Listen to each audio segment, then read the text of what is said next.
Close your eyes and follow the sound of a world slowly unraveling as kingdoms falter, friendships strain, and decisions echo through the tangled weave of fate.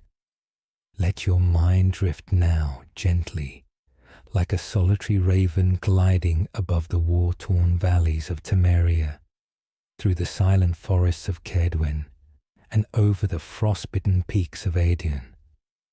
This is not a story of heroes in shining armor, nor of villains cloaked in darkness.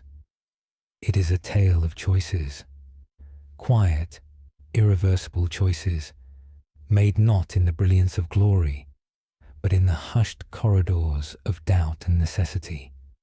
The world is tired, the swords are heavy, and the path ahead, worn thin by the weary boots of consequence. Tonight, we begin the first of 17 long chapters. Let the stillness settle in and breathe slowly as we begin the first murmured tale from the world of The Witcher 2, Assassins of Kings. It began, as such stories often do, not with thunder or clamour, but with the low murmur of gathering intentions. The siege of La Valette Castle, etched into memory not for its chaos, but for the quiet deliberation that preceded every blade drawn and every life extinguished, marked the opening of a long and tangled journey. The air was thick that morning, not only with the smoke of distant cook fires or the scent of wet stone, but with the soft weight of inevitability. Soldiers moved in precise, practiced formations across the field, their armor not gleaming, but dulled by mud and wear. For this was not a battle to inspire, but one to endure. Geralt of Rivia, the White Wolf, found himself once again where he never asked to be, at the edge of a royal quarrel, wrapped in the politics of men who demanded loyalty, but offered little truth. He stood in the tent of King Foltest, the war-weary ruler of Temeria, who in his final days would speak in measured tones, never hurried, never kind. This siege was not just against walls, but against history, against inheritance, against the very fabric of a fractured land. Foltest's illegitimate children, Anais and Bussy, held within the castle, were less hostages than pawns in a slow game of lineage and perception. The king sought legitimacy, not just of crown, but of blood, and he tasked Geralt not with conquest, but with closure. As the cannons rumbled softly in the distance, more felt than heard. Geralt listened without truly listening. He had heard the same words before. A monarch needing help, a contract without coin, an order cloaked in civility but driven by desperation. So he nodded, slowly, silently, and prepared to climb once more through the echoes of war. The assault was methodical, not ferocious. Every stair climbed within the castle was met not with resistance, but with resignation. The guards fought with the rhythm of those who knew they could not win, yet had no place left to retreat. Steel clanged against steel in distant chambers, but even the cries of pain were muted, as though muffled by time itself. Geralt's mind wandered, as it often did when surrounded by death. He thought of Kaer Morhen, the snow-covered fortress of his youth, where the wind whispered through broken halls and memory lay heavy like frost. He thought of Yennefer, a ghost in his thoughts, her voice lost to time, her scent lingering like lavender pressed between forgotten pages. Yet he remained in the present, sword drawn, boots treading the soaked stone of the La Valette keep, until at last, the moment of stillness. The chamber was quiet, the children found, and King Foltest stood proud, if only for a moment. It was in that moment, still, solemn, soft, that the blade struck. Not a roar, not a struggle, just the sound of steel through flesh, and a single breath cut short. The king fell, and Geralt, eyes wide, saw the face of the assassin vanish through the window like a shadow devoured by light. He did not shout, he did not run. He stood in silence, for the noise of that death would echo not in the ears, but in the heart. Framed for the murder, Geralt's path twisted further, not by his own will, but by the hands of others, those who drew maps of loyalty with broken lines and cracked ink. Thus began the unravelling, not just of a man's name, but of a continent's quiet equilibrium. The forest, dense and slow with damp air and clinging fog, wrapped itself around Geralt like an old, reluctant friend.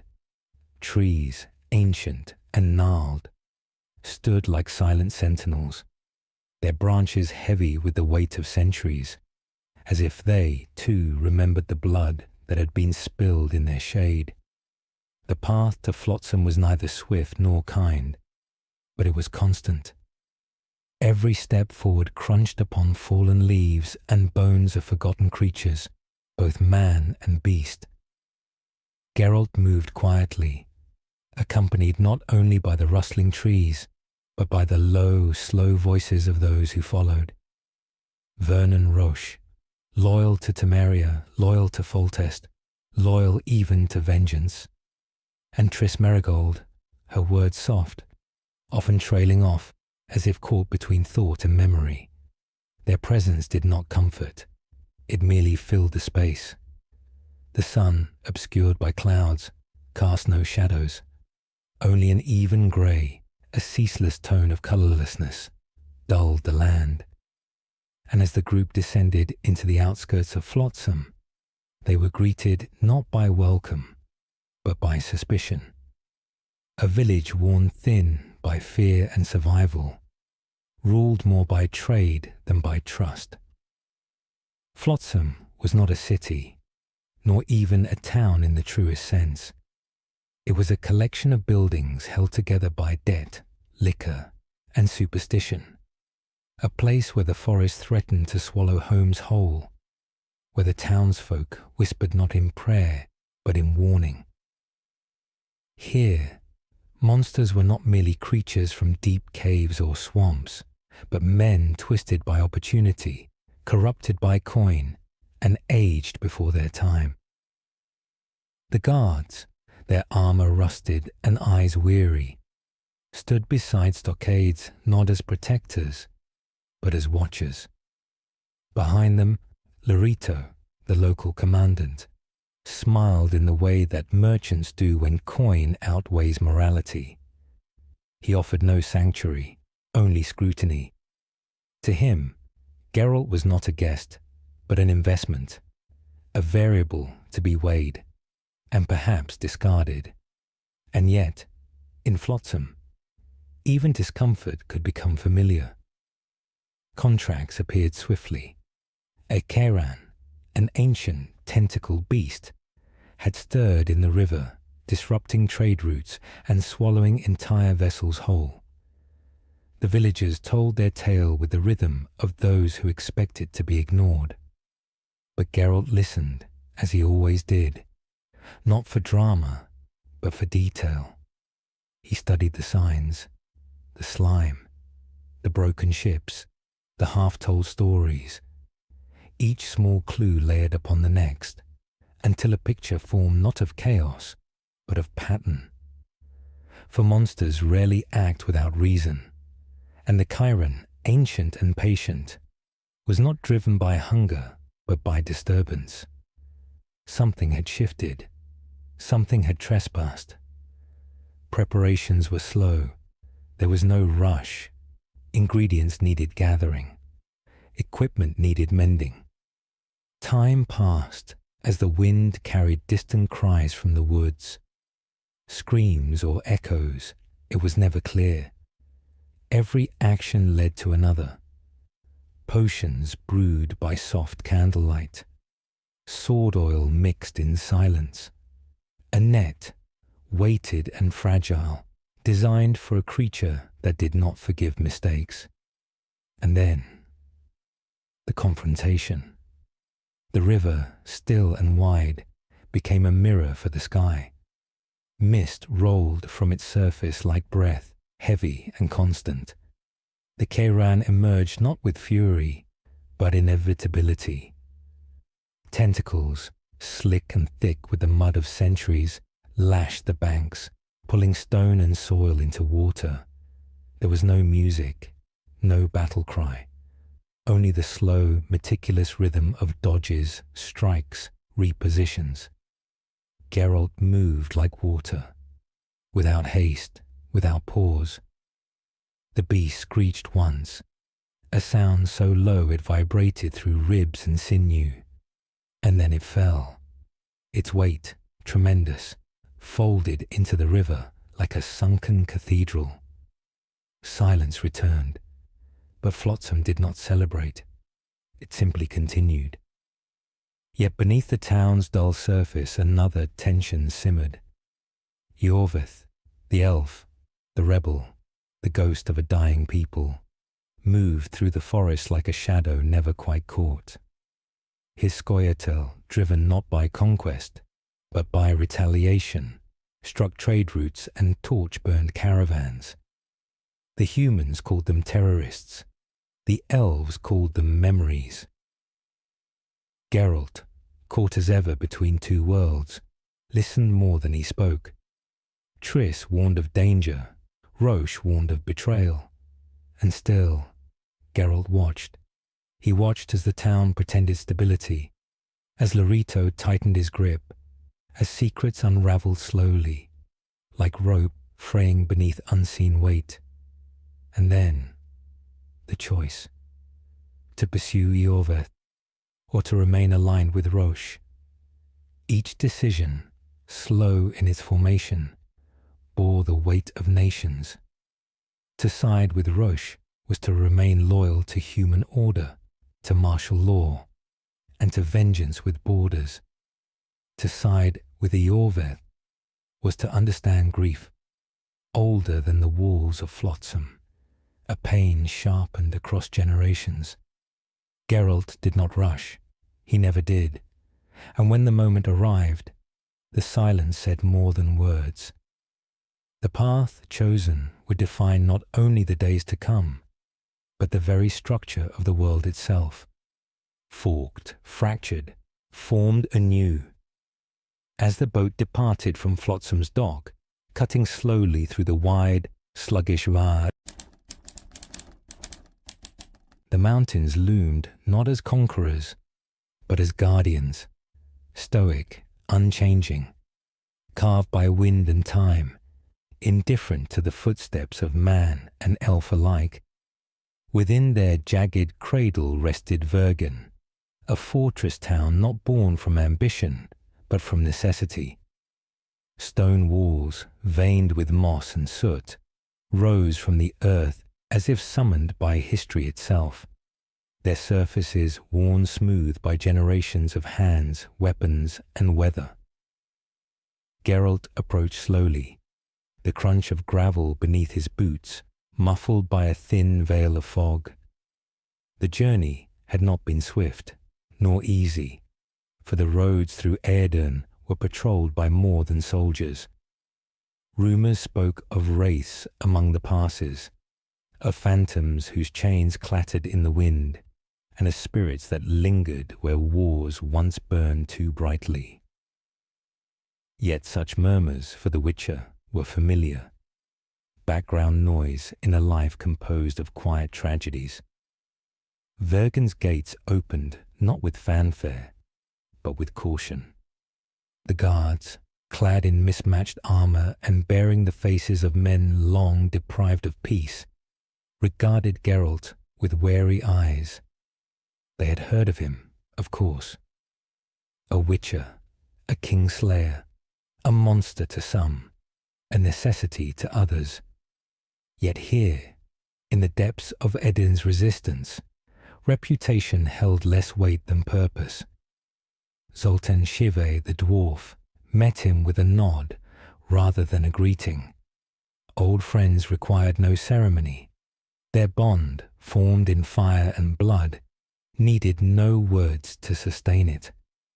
Together they ascended the narrow steps into the heart of Vergen, where the scent of iron mingled with smoke, and the echoes of hammers rang like distant thunder. At the town centre stood Saskia, the dragon slayer, the virgin of Aedirn, a figure wrapped not in armour alone, but in legend. She was young, by the standards of warlords and monarchs, but her gaze held a weight that belied her years. She did not speak with charisma, but with clarity. Her words cut not with sharpness, but with precision. She did not ask for loyalty. She earned it through steadiness. She sought unity, Edirn's freedom from the tightening noose of northern kingdoms, an alliance between humans, dwarves, and elves. And Geralt, ever the reluctant participant in grand designs, listened, his silence a vessel for judgment. Yet peace, even in a place built from shared struggle, proved elusive. For Vergen, like all places, carried its shadows. Beneath the stone, tunnels twisted in forgotten directions, old mines, abandoned and cursed, breathed whispers of rot fiends and arakas. Contracts were offered, not with urgency, but with inevitability.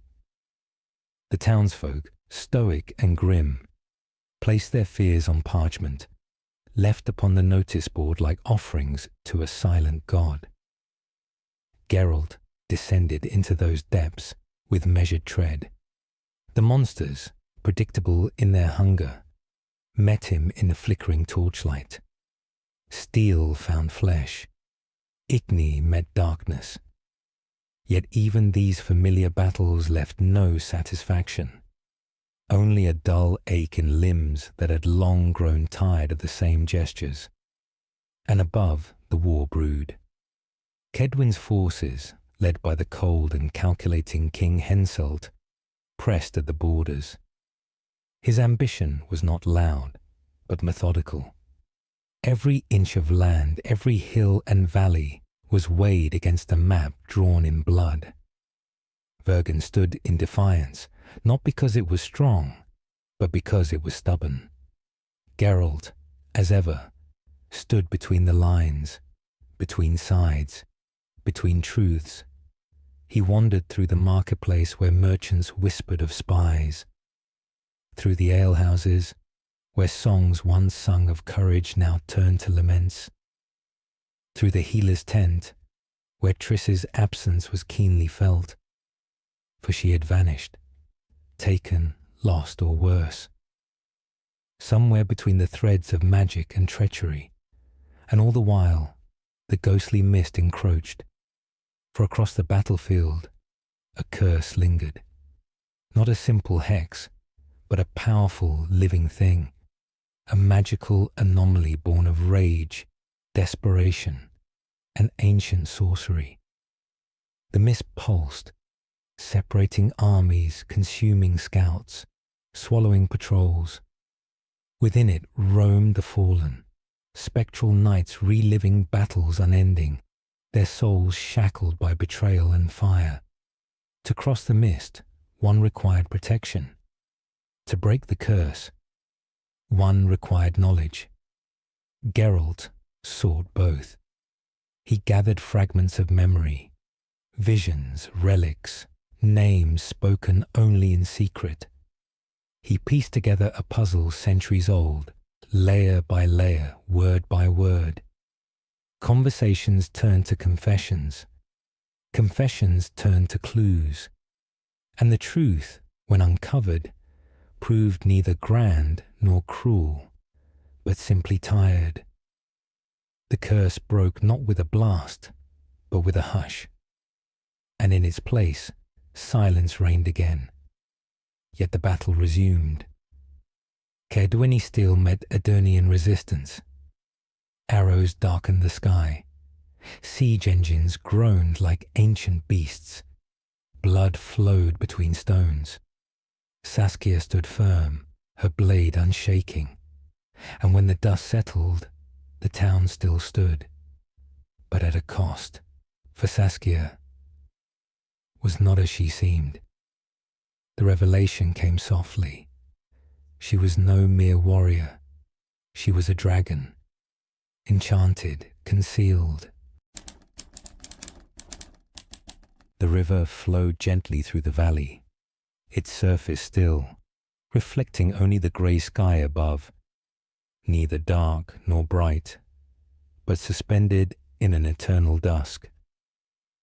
Time passed differently near the battlefield. Sounds were muffled by the mist that lingered long after the fighting ceased. The trees bordering the water leaned in as if listening, their leaves barely rustling, their roots steeped in memories. Geralt of Rivia arrived at the edge of that fog, not with urgency, but with quiet resolve. The air was heavy, not from weather, but from weight, of decisions not yet made, of truths not yet spoken, of ghosts not yet released. King Henselt awaited beyond the veil, the monarch of Caedwin, rigid in posture, his gaze stern not with cruelty, but with the burden of rule. His soldiers bore the marks of a long campaign, sullied cloaks, tired hands, eyes that had seen too much and yet dared to hope for something more. The mist, however, cared little for crowns or crests. It persisted. It moved like a living thing, curling around tents and spears, whispering in low tones that even the bravest men could not interpret. Those who ventured into it rarely returned whole. Some came back with blank eyes and trembling hands. Others did not return at all. The curse, once a mystery, had now become a fixture, something understood only in fragments, in quiet conversations held in the hours before dawn.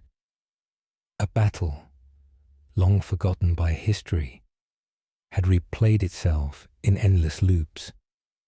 Wraiths of once proud knights fought against one another, reliving betrayal, slaughter, and failure.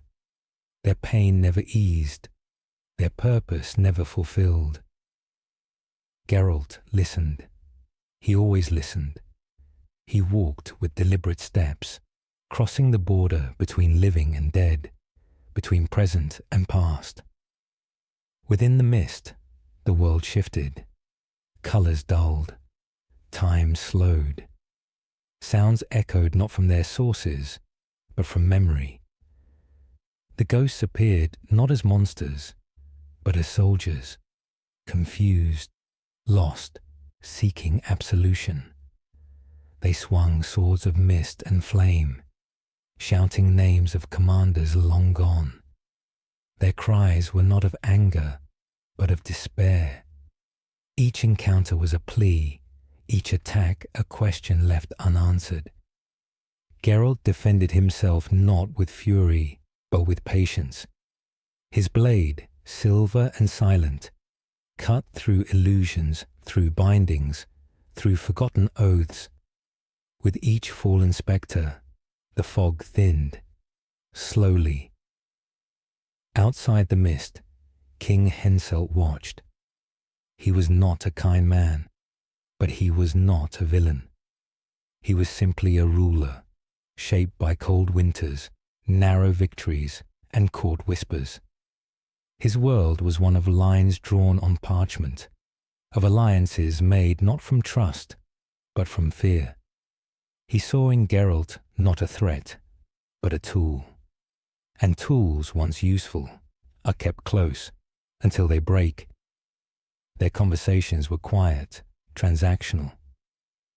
Geralt offered solutions, Henselt offered protection, but between the words there lingered something else, an understanding that power has no loyalty. The camp, though filled with noise, was deeply silent in truth.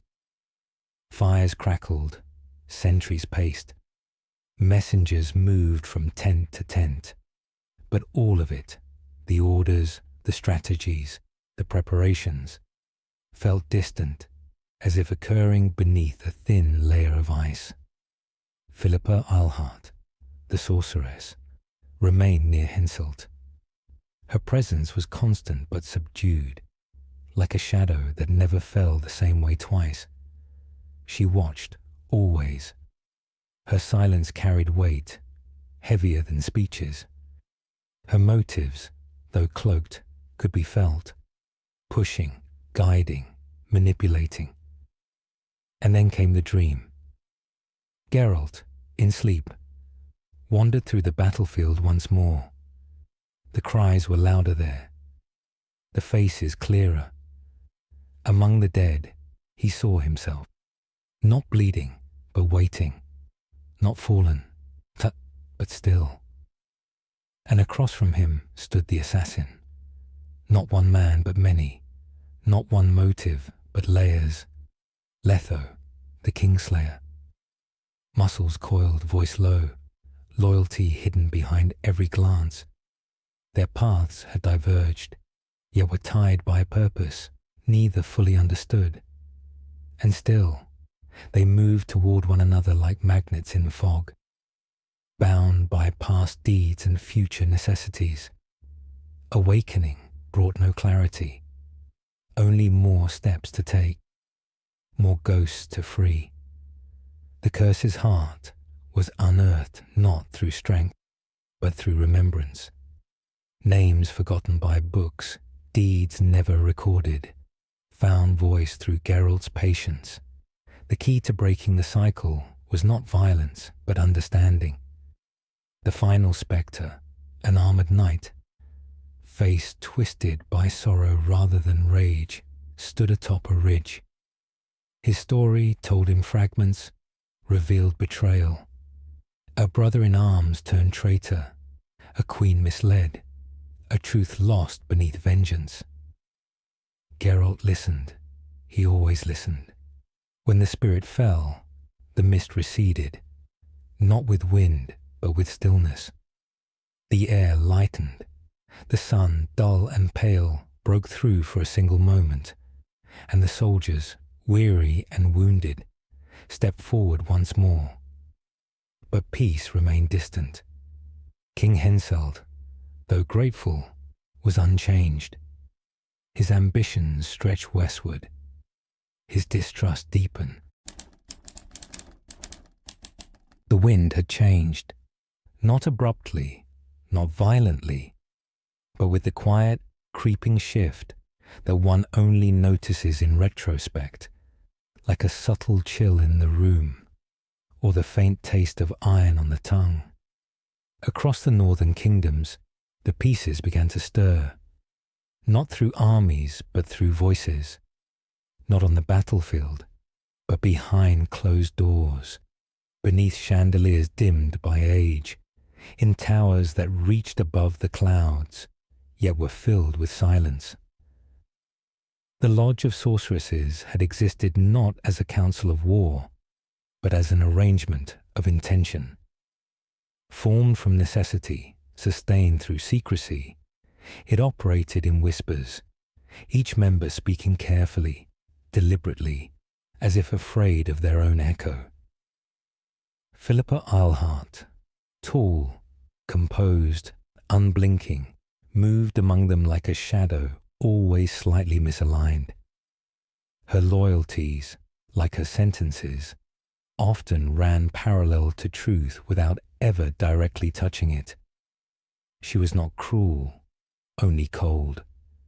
She did not demand power. She simply positioned herself to receive it. Others, too, sat at that long and dimly lit table. Cille de Tansarville, cloaked in detachment, calculating each phrase like a spell. Francesca fin de Bailly, ancient even among elves, wore her wisdom like a garment too heavy for the present day.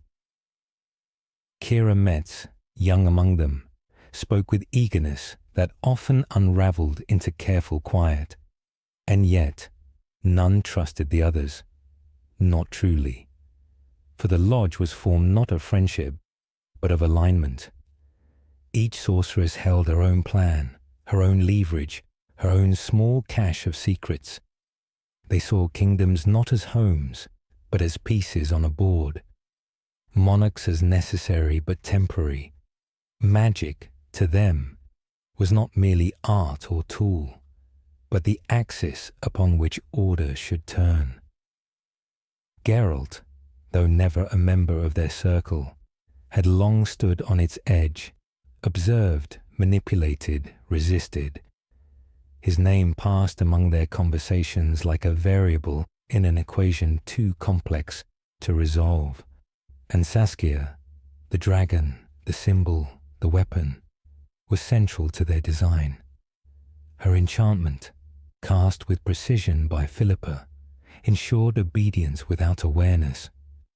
Saskia believed herself free, but each speech, each battle, each decision she made had been guided by an invisible thread.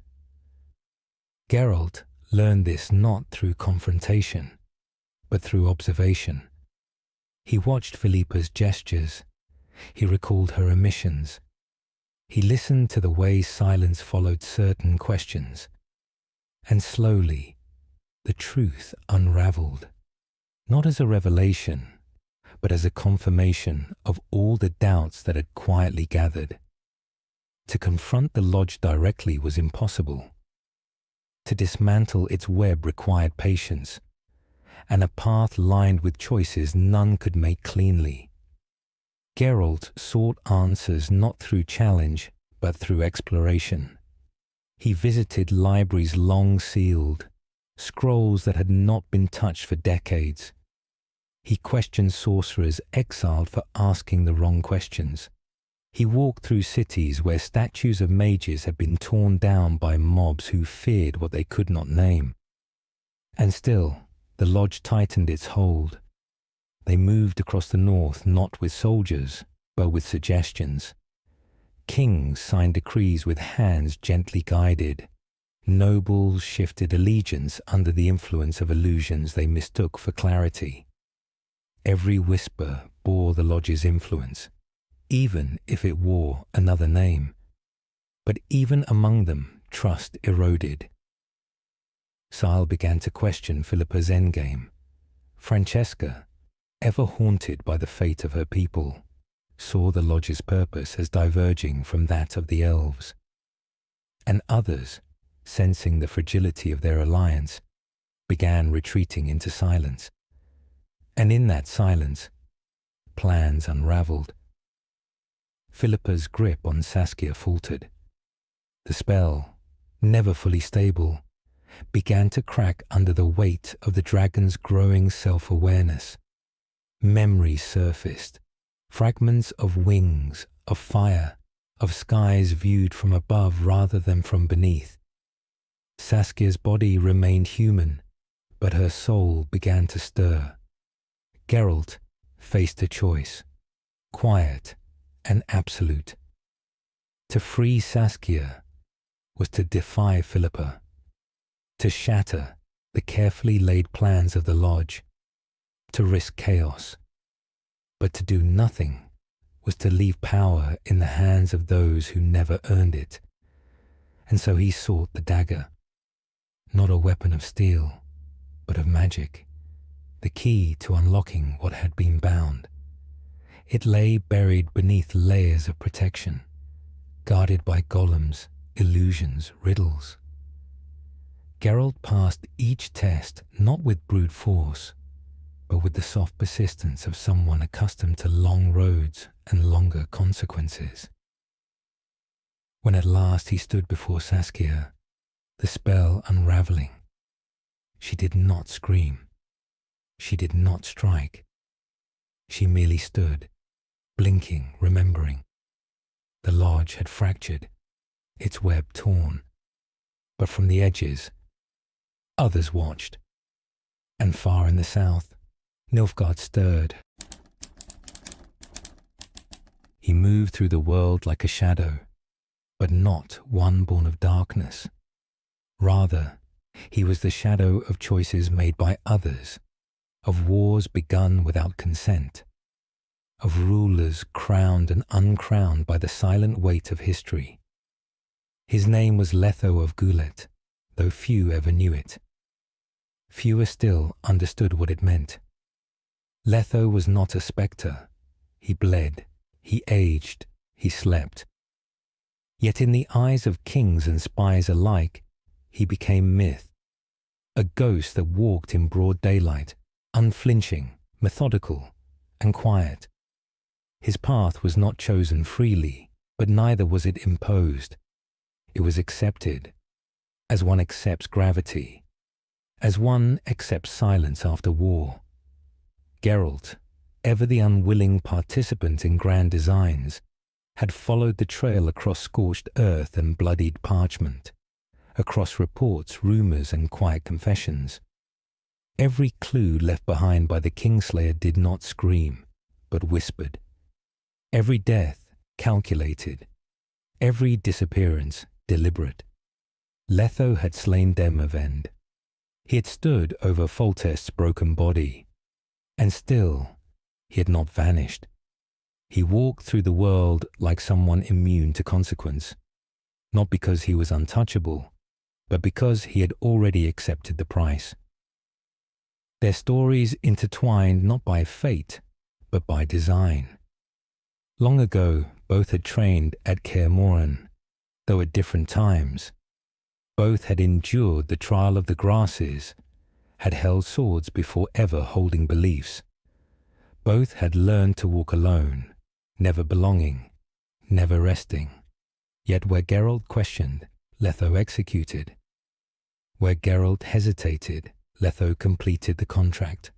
And this mission, was no mere string of murders. It was a message, not to the north, but from the south. Nilfgaard, quiet for a time, rebuilding beneath black banners and long shadows, had returned not with armies first, but with subtlety. The Emperor, Emir var Emreis, known by many names, had seen what others missed, that power could be taken without being seized, that if the North consumed itself from within, there would be little left to conquer. Letho was their instrument, yet he was not a puppet. He had demands, negotiations, protections. He had been promised the restoration of the Viper School, promised a future, and in the ruins of each assassination, he believed he was building something more than chaos. He believed he was clearing the path for structure, order, a better life to live in. When Geralt finally caught up to him, there were no grand speeches, no drawn swords, only two men, once cut from the same stone, now shaped by different winds, standing across a dying fire. They spoke quietly, of the past, of choices, of what it means to be used. Letho, slow in speech, deliberate in thought, explained the truth without apology. He killed because it was necessary, because kings had become fragile things, moved too easily, corrupted too quickly. His actions were not personal, they were surgical, removing the rot so that something else, stronger perhaps, might grow. Geralt did not argue. He only asked, "What comes next?" And Letho, after a pause, replied, "Nothing if we fail, but maybe something else if we don't." There was no threat between them, only recognition and a choice. To kill Letho was to draw a clear line, to say that certain actions, regardless of intent, had consequences that must be faced. To let him live was to accept that sometimes, in the great churn of kingdoms and fates, justice is not an absolute, but a choice, dressed as understanding.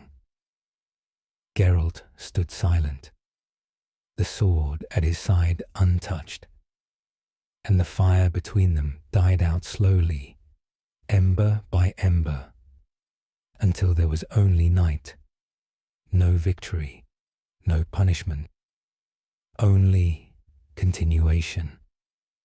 Later, as he walked alone again, the stars dim behind a veil of thin clouds, Geralt remembered no words from their meeting, only the feeling, heavy and slow, that sometimes the greatest monsters are not those with fangs, but those with convictions. Thrones, whether carved from oak or forged from iron, were never comfortable. They were built not for rest, but for presence, for elevation, intimidation, and permanence. Yet in truth, no throne ever lasted. Every king eventually fell. Every court changed hands, and every crown tarnished, slowly, inevitably, as if the weight of power itself corroded all that touched it. In the northern kingdoms, thrones were as numerous as ambitions, each one backed by lineage, coin, or blood. But behind every throne, always without exception, stood a knife. Sometimes that knife took the form of a noble, patient and smiling, biding time behind well-rehearsed manners. Sometimes it was a mage, whispering carefully chosen words in candle-lit chambers. And sometimes it was a blade in the dark, literal and sudden, answering only to coin or cause. The death of King Foltest had not been the beginning, nor was it the end. It was simply the latest ripple in a pool long unsettled. Geralt, once again drawn into the ripple, now moved among rulers not as an equal, but as a complication, respected by some, feared by others, understood by none. In Temeria, a power vacuum had formed. Without a clear heir, factions stirred. Barons sought influence. Merchants courted new alliances. The nobles whispered of unity, but plotted division. The land, already wounded by war and politics, bled further beneath the surface. Elsewhere, in Redania, King Radovid prepared not merely for war, but for control. Young and brilliant, he had been forged by loss and vengeance. His mind, sharp and cold, saw not people, but positions. His hands held not just weapons, but destinies. He distrusted sorcerers, admired order, and valued silence. Every decision was calculated, not for today, but for 100 tomorrows. Radovid's court was quiet, not from peace, but from fear. Those who spoke carelessly did not remain. Those who maneuvered poorly vanished. He played a long game, a careful game, one in which even allies were temporary. To him, the Lodge of Sorceresses was not a partner, but a threat cloaked in velvet and perfume. In Cedwyn, King Hensel's grip remained strong but strained. The scars of recent battles marked more than land. His army remained large, his gaze uncompromising, but unrest brewed beneath the surface, among the peasants, among the soldiers, even among his advisors. The world around him was changing, and though he resisted it, the tide was rising. And in Edirn, Saskia's dual identity, once hidden, now became a point of contention. Some revered her even more, seeing the dragon as a divine protector. Others questioned her right to rule, calling her a threat to order. The rebellion she once led with clarity now splintered, its cohesion dependent not on belief, but on necessity. Through all this, Geralt moved, not as an emissary, but as an observer.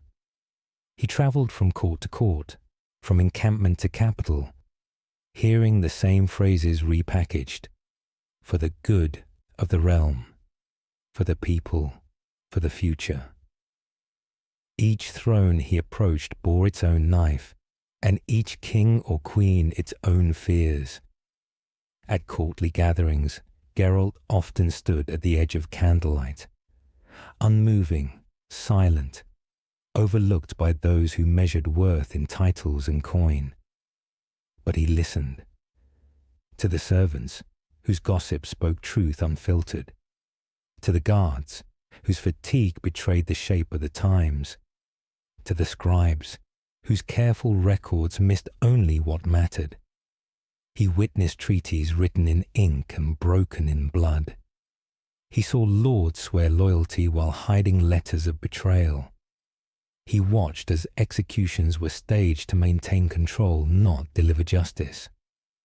And he saw the lodge, fragmented but not defeated, move like a current beneath it all. Sorceresses who had once ruled through subtlety now acted through desperation. Their influence, though reduced, had not vanished. They still whispered in royal ears, still shaped events not through war, but through misdirection. Each kingdom feared collapse. Each sought stability through dominance. And in their haste, they sharpened their own downfall. The knives behind the thrones did not tremble. They remained waiting. And Geralt, never drawn by power, never tempted by titles, simply watched, because he understood what others would not accept. That power, once grasped, always costs more than it gives. And in the quiet that follows every coronation, the knife always remains. Sleep, when it came, did not bring rest. It was not peace that greeted Geralt in the quiet hours between dusk and dawn, but fragments, images without context, voices without faces, places remembered only through scent and sound. These were not nightmares, for they carried no terror, nor were they dreams, for they lacked freedom. They were memories rearranged, distorted, stitched together by the invisible thread of lost time. The witcher's mind, hardened by potions and discipline, could hold back many things: pain, fatigue, even fear. But dreams, those slipped through like mist through cracks in stone. They came in whispers. They came in silence. He saw Yennefer often. Not clearly. Her face, never fully visible, hovered at the edge of vision. Her voice was the sound of wind across old parchment, soft and unintelligible. Sometimes she laughed, though he could not remember the reason. Sometimes she cried, though he never knew why. And always, just before he reached her, she turned away. These dreams were not new. They had followed him since the wild hunt had taken her, since memory itself had been torn from him like pages burned in the hearth. He had spent years recovering what he could, piecing himself together from scattered impressions, from the reactions of others, from letters unsent, and feelings unexplained. But some things could not be reclaimed. Some chains remained, even if invisible. The Lodge of Sorceresses had seen to that. Philippa Eilhart and her sisters had played their part well, not through cruelty, but through necessity, or so they claimed. The decisions made on his behalf, the memory loss, the manipulation, were always framed as unfortunate but required, sacrifices for a greater good. And still, The chains remained, not on his wrists, not on his ankles, but around the moments he could never quite grasp. Tris Merigold, too, appeared in his dreams, sometimes close, sometimes distant. Her presence brought warmth, but also guilt, a gentle, persistent ache that nestled behind every look they had shared, every word they had failed to speak aloud. In waking life, she had been there for him, tender, patient, brave. But even she had made choices on his behalf, choices born of care, choices that nonetheless bound him. In one dream, Geralt stood in a field of ash. The sky above him was colourless. The ground beneath him crunched with burnt leaves. A single tree, tall and dead, stood in the distance, and hanging from its branches were memories, not bodies, not symbols, but sounds and images and scents. A child's laugh, the metallic taste of blood, the scent of lilac and gooseberries. He approached the tree slowly, knowing he could not touch its branches. And when he awoke, the scent still lingered in his nose, like a truth half remembered. Not all dreams were his own. Magic, though distant, still brushed against his thoughts. Sorceresses, those who once knew him intimately, and those who sought only to use him, often reached for him through dreams. They sent visions, suggestions, illusions, and though most failed, some left traces, a word he could not place, a fear that was not his, and far away, beyond dreams, in places where time no longer moved as it should, the wild hunt stirred. They did not haunt him as they once had, but he could still feel them, distantly, like thunder far over the horizon. Their presence was not direct, but inevitable, as if the world itself knew they would return, as if every sleeping hour was but a countdown. In Vergen, Flotsam, and even in Cedwen's cold fortresses, the common people spoke of strange dreams. They saw flames in the north, shadows with no source, stars falling sideways. Some called it prophecy, others madness. Geralt knew better. The world was shifting, not from kings and armies, but from old things, forgotten things, things that did not belong to mortals alone. And dreams, those quiet visitors, were their messengers. So he slept when he could, slowly, carefully. And when he woke, he did not speak of what he saw. For some chains, even when invisible, should not be named. Sleep, when it came, did not bring rest. It was not peace that greeted Geralt in the quiet hours between dusk and dawn, but fragments, images without context, voices without faces, places remembered only through scent and sound.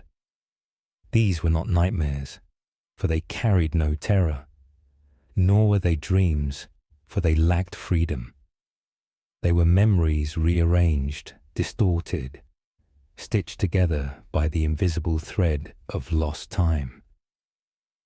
The witcher's mind, hardened by potions and discipline, could hold back many things: pain, fatigue, even fear. But dreams, those slipped through like mist through cracks in stone. They came in whispers.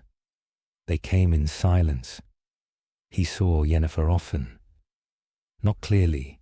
Her face, never fully visible, hovered at the edge of vision. Her voice was the sound of wind across old parchment, soft and unintelligible. Sometimes she laughed, though he could not remember the reason.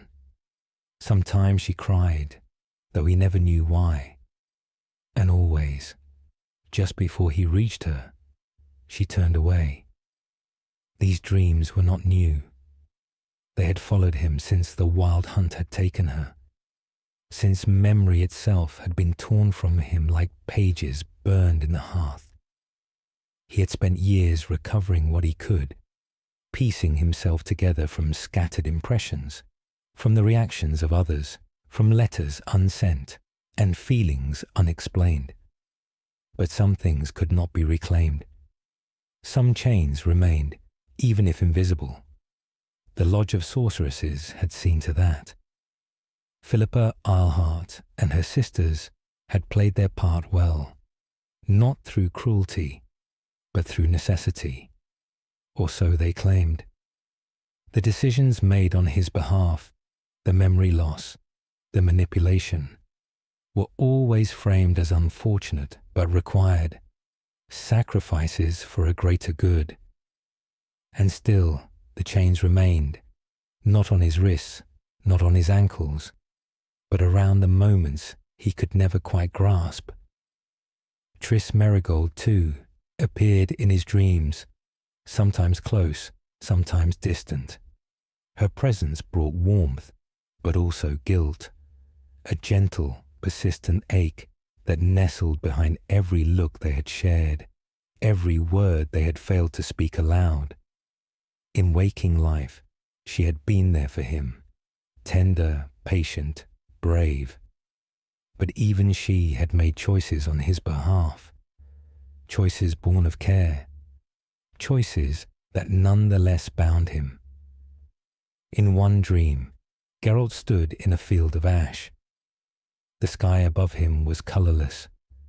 The ground beneath him crunched with burnt leaves. A single tree, tall and dead, stood in the distance, and hanging from its branches were memories, not bodies, not symbols, but sounds and images and scents. A child's laugh, the metallic taste of blood, the scent of lilac and gooseberries.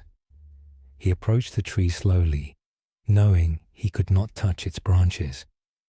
And when he awoke, the scent still lingered in his nose, like a truth half remembered. Not all dreams were his own. Magic, though distant, still brushed against his thoughts.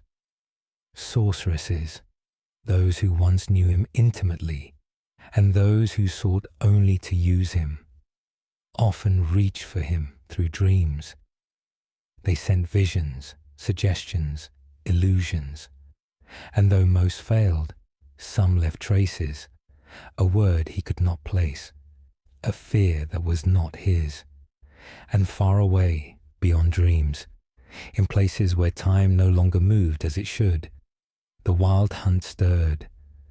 They did not haunt him as they once had, but he could still feel them, distantly, like thunder far over the horizon.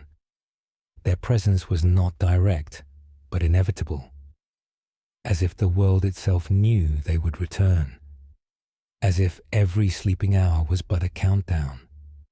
In Vergen, Flotsam, and even in Cedwen's cold fortresses, the common people spoke of strange dreams.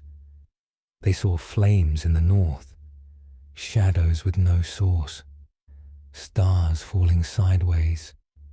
Some called it prophecy, others madness. Geralt knew better.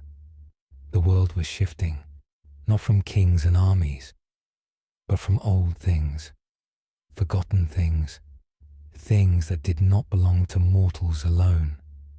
And dreams, those quiet visitors, were their messengers. So he slept when he could, slowly, carefully. And when he woke, he did not speak of what he saw. For some chains, even when invisible, should not be named. The Pontar Valley spread before him in subdued hues, faded greens, tired browns, and the pale grey of morning mist, clinging to the folds of the earth. It was not dramatic terrain, not jagged nor wild, But his quietness was deceptive. For here, more than anywhere, the fate of kingdoms was decided not by the clash of armies, but by footsteps on dirt paths, by glances exchanged between strangers, and by words spoken too softly to ever be recorded. The valley was shared by 3 realms, Eärden, Kedwen, and Temeria. Shared, but never agreed upon. Borders shifted like water through a broken dam, never resting, never satisfying any mapmaker's ink. The valley's people, simple and weary, belonged to none and to all. They tilled the soil in peace when allowed, and bled upon it when told. Geralt stood on a ridge overlooking the valley, his eyes tracing the slow curves of the land, his mind heavy not with urgency, but with the sheer density of what lay below. He had been sent here not as an envoy, but as a witness. Yet in a world as fractured as this, even witnesses became weapons. Each faction saw in him a possibility, a piece on the board, a whisper they could shape, and choices, so many choices, waited. Vergen to the west, rebuilt yet fragile, called to him with the voices of rebels and dreamers. Its stones, still blackened from siege fires, now bore the banners of Saskia's resistance. But the Dragon Lord, no longer bound by magic, had withdrawn from command. Her eyes, once lit by conviction, now carried a weight deeper than sorrow, a knowledge that freedom was not a destination, but a condition under threat. To the east, Hensel's forces held their ground with cold discipline. His camp stood orderly, neat, unfeeling, like a machine that had forgotten why it was built, yet continued to function. Henselt himself waited behind guarded tents, issuing orders with precision, his ambitions unchanged. Between them, smaller powers moved unseen. Scouts, smugglers, informants, minor lords with major grievances. The valley was not still. It only pretended to be. Geralt walked, from village to village, from watchtower to riverbank. The people he met spoke softly, always softly. They feared not just the war, but the choices that came with it. To swear allegiance to the wrong side meant ruin. To stay neutral meant suspicion. To run was to lose everything. At a crossroads near a withered oak, he met a woman whose eyes had no colour left in them. She did not ask for help. She only told a story of her son taken by conscripts, of her husband killed for refusing to house soldiers, of a home burned not by enemies but by those who claimed to protect. She did not cry. She had forgotten how. Geralt listened, and then he walked on. Every step became a question. Do you fight for the principled rebel, even knowing her power comes from a truth that breaks the world's sense of order? Do you support the king, who offers peace under steel, at the cost of lives and voices silenced? Do you walk away, let the pieces fall where they will, and keep your blade only for monsters that do not wear crowns? The valley did not answer. It only watched. As he moved through it, choices presented themselves not with fanfare, but with stillness.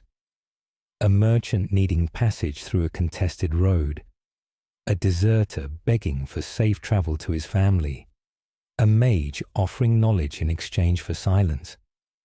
Each decision, small on the surface, rippled outward. A road cleared meant weapons reached rebels sooner. A deserter saved meant morale broken elsewhere. A silence kept meant another power, unchecked.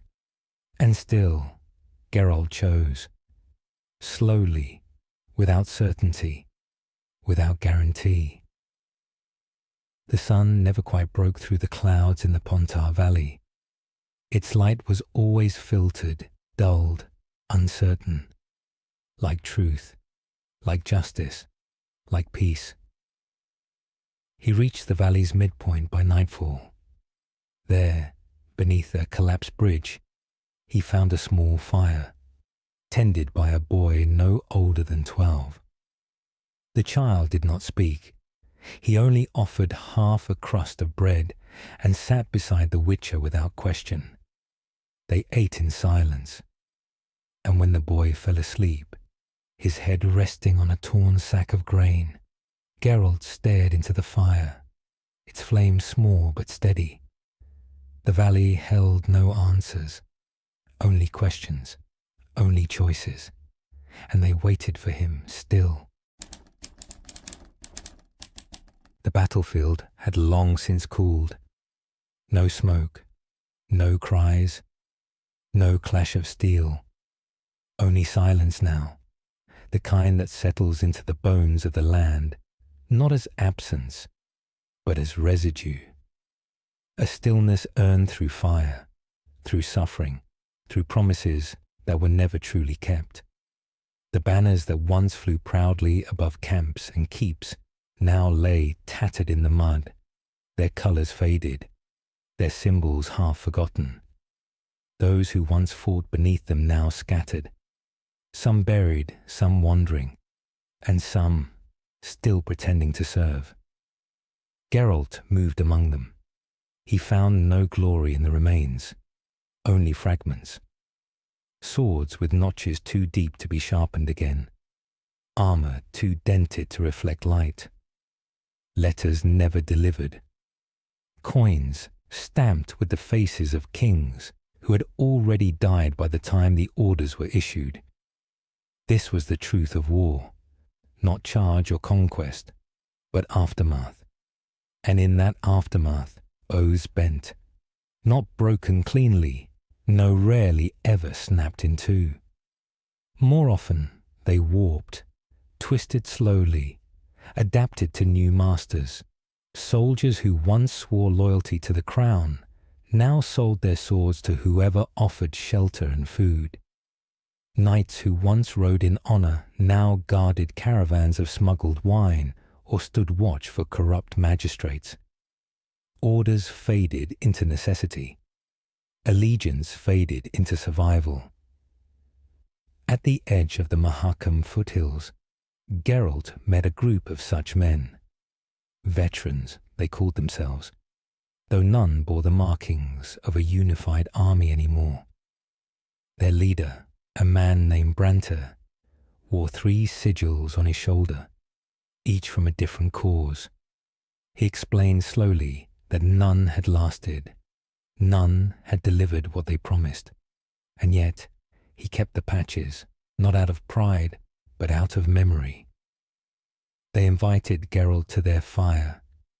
He sat with them in silence, accepting a bowl of thin stew, watching the flames flicker in the reflection of a dulled sword laid across a log.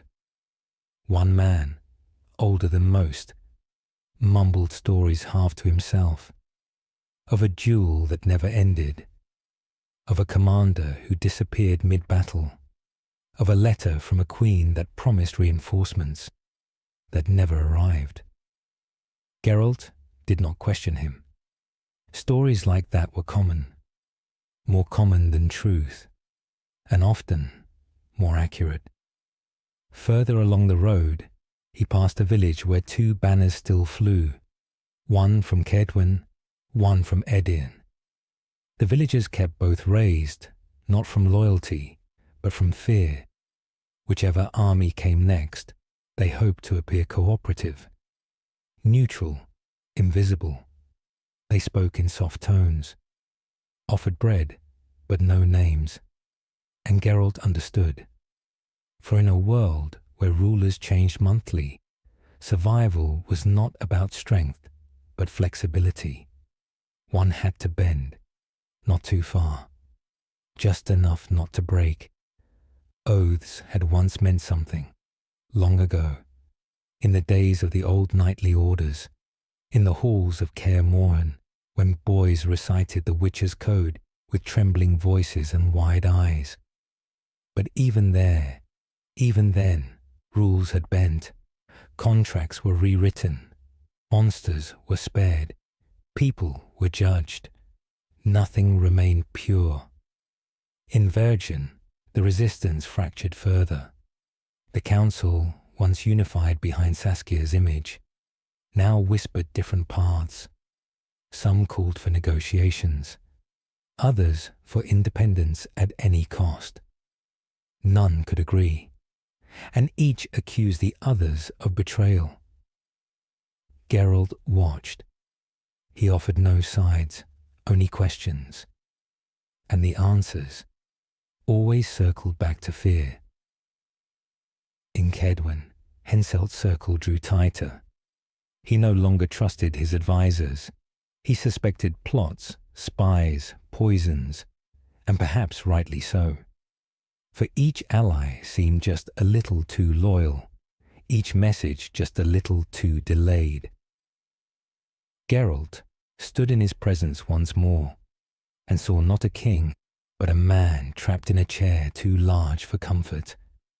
He wore his crown like a man wears armor he never chose, and even he spoke of oaths, of men he trusted who no longer answered calls, of treaties rewritten by interpreters, of promises made to dead kings that no longer served the living. Across the land, a sickness lingered, not one of flesh, but of belief, in symbols, in banners, in oaths, and yet some still tried. A young woman in Temeria carried her family's banner, hand-stitched, from village to village, reciting the lineage of her fallen house, seeking those who still remembered. She did not ask for coin, only acknowledgement. Her voice shook, but she spoke anyway. Geralt listened, not because he believed the words would save the land, but because someone still believed they might. That was worth something, even in a world of broken banners and bent oaths. Thrones are cold things on the surface, carved from stone, polished wood, or forged metal. But they rest, always, above heat. The fire beneath the throne is not made of flame or coal. It is made of ambition, of fear, of memory. It is the simmering unrest that sustains power, even as it threatens to consume it. And it is never still. Every ruler who sits upon a throne, no matter how composed, no matter how rightful, no matter how beloved, knows of this fire. They feel it not on their skin, but in the stillness between decrees, in the silence after the applause, in the breath held when a door creaks open without warning. King Radovid of Redania understood this better than most. His eyes were never still. They flicked like torchlight in a draught, always watching, always calculating.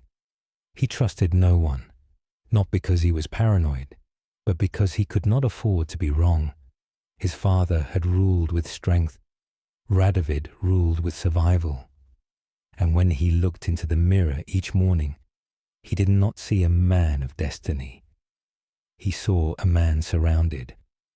The court around him was quiet, too quiet. The nobles spoke in rehearsed tones, never truly saying what they meant. The sorcerers who once sat beside him were now exiled, executed, or simply missing. His advisors brought reports, not solutions, and each petition submitted to the throne came wrapped in careful language, as though truth itself were too dangerous to speak aloud. Geralt entered Redania's capital with no fanfare. He did not wear colours. He did not announce himself. He passed the guards, who barely registered him, and stood before the palace gates as though summoned not by invitation, but by inevitability. The guards let him through, not with confidence, but with the cautious respect granted to weapons one cannot control. Radovid met him not in the hall, but in a private chamber. A map lay open before the king. Its ink was smudged from overuse. Borders had been redrawn, scratched out, redrawn again. Tokens representing armies were placed not to strategize, but to guess, to anticipate movements no longer bound by logic. "You've seen more than most," the king said, without looking up. "Tell me, Witcher, how does it all end?" Geralt did not answer, because there was no answer, not yet. Radovid leaned back, his face illuminated by the flickering candlelight. "They all think they know. The Lodge, the Nilfgaardians, the rebels, even the gods if they still listen. But none of them understand the fire, not like I do." Geralt remained still. Radovid's gaze settled on him. "You think me mad." "I think you're afraid," Geralt replied softly. Radovid smiled, not in humor, but in acknowledgement. "Good. Fear is fuel. It feeds the fire, keeps it burning. Make sure I never sleep too long, never trust too easily." Beneath the palace, rumors whispered of secret prisons, of chambers filled with silence, not screams, of men and women who once held power, now unremembered by all but their jailers. Radovid called them precautions. Others called them warnings. And yet, even here, even now, the fire beneath his throne had grown restless. Unrest stirred in the lower quarters. Merchants grumbled of taxes. Soldiers muttered of unpaid wages. Spies reported whispers of rebellion, not organized, not yet, but real, persistent, slow. In the gardens outside the palace, where roses no longer bloomed, Geralt met an old servant tending dry soil. The man did not bow. He only asked if the Witcher remembered the king's mother, how she used to walk here every morning, before the court awoke. She had spoken to the gardener often, said the roses would bloom again someday. She believed it. No one else had touched the soil since she died. Now only weeds remained. Geralt walked the garden path slowly. There was no danger here, only memory. But even memory could burn. Before he left the capital, he watched Radovid from a distance, standing alone at the palace balcony, looking not over his people, but toward the horizon, toward Nilfgaard, toward the great unknown. There was no warmth in him, only fire. And fire, when left uncontained, eventually consumes its own source. In the dim silence of ancient forests, beneath twisted boughs that reach toward fading stars, there lies a secret that breathes beneath the skin of the world, quiet yet unyielding. In this hushed and carefully drawn tapestry that is the continent, the war-torn, magic-drenched world of the Witcher, there exist threads that shimmer differently from the rest. These threads are soaked not in the usual sorcery of mages or the steel resolve of witchers, but in something older, quieter, and far more enduring. Something carried in blood. Tonight, as your thoughts soften and your senses slowly give way to rest, we begin our long and deliberate descent into the myth and truth surrounding the elder blood, a rare and dangerous inheritance bound to the very fabric of time and space, a force ancient enough to predate the kingdoms of men, yet intimate enough to reside in a single child. It is through this lens slow and unblinking, that we examine the lineage of Lara Dorren, the elven sorceress whose bloodline carries a prophecy whispered in corners of forgotten towers and etched in the language of chaos. At the heart of this lineage stands Cirilla Fiona Ellen Rhiannon, Ciri, whose life is forever shaped by blood she never asked to inherit, and a future she can neither escape nor fully understand. As we unravel her ancestry with patient care, we find ourselves walking a path lined not with certainty, but with softly glowing questions, some scientific, others divine. Who was Lara Dorren? Why was her union with a human more than a simple tale of love? And what, precisely, does it mean to carry the elder blood? To understand these matters, we must first examine the world itself, the physical and metaphysical terrain that shaped the elven civilizations, human ambitions, and the violent collision between them. The elder races, those beings who walked the continent long before the first humans arrived in the aftermath of the conjunction of the spheres, built empires and wielded magics far beyond what most modern sorcerers can comprehend. Among them were the Ainel and Ensaid, two branches of elves divided by destiny and ideology.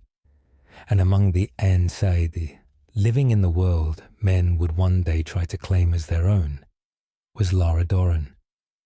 She was not only a sorceress of immeasurable power, but also a genetic vessel, unknowingly chosen by fate or design to carry a dormant force within her. The elder blood, or Henniche, was not merely a metaphor for magical potential. It was a living pattern encoded into her being, capable of shaping reality itself. Her love affair with the human sorcerer Cregennan of Lod might have seemed, to those on the surface, a political scandal or romantic tragedy. In truth, it was the collision of two divergent destinies, one ancient, one new, merging to form something altogether unpredictable. Lara's blood did not vanish with her execution, nor did it lie dormant in the centuries that followed. Instead, it flowed through generations, obscured, diluted, but never inert.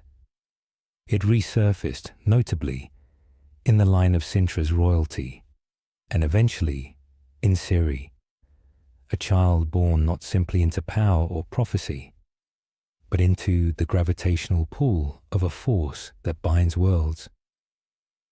For the elder blood is more than a magical anomaly. It is a key, a cipher, a catalyst capable of rending the veil between dimensions, not through spells or incantations, but by mere existence. And so, in tracing this bloodline, we trace the legacy of inevitability, a journey begun long before Ciri's birth and destined to continue long after.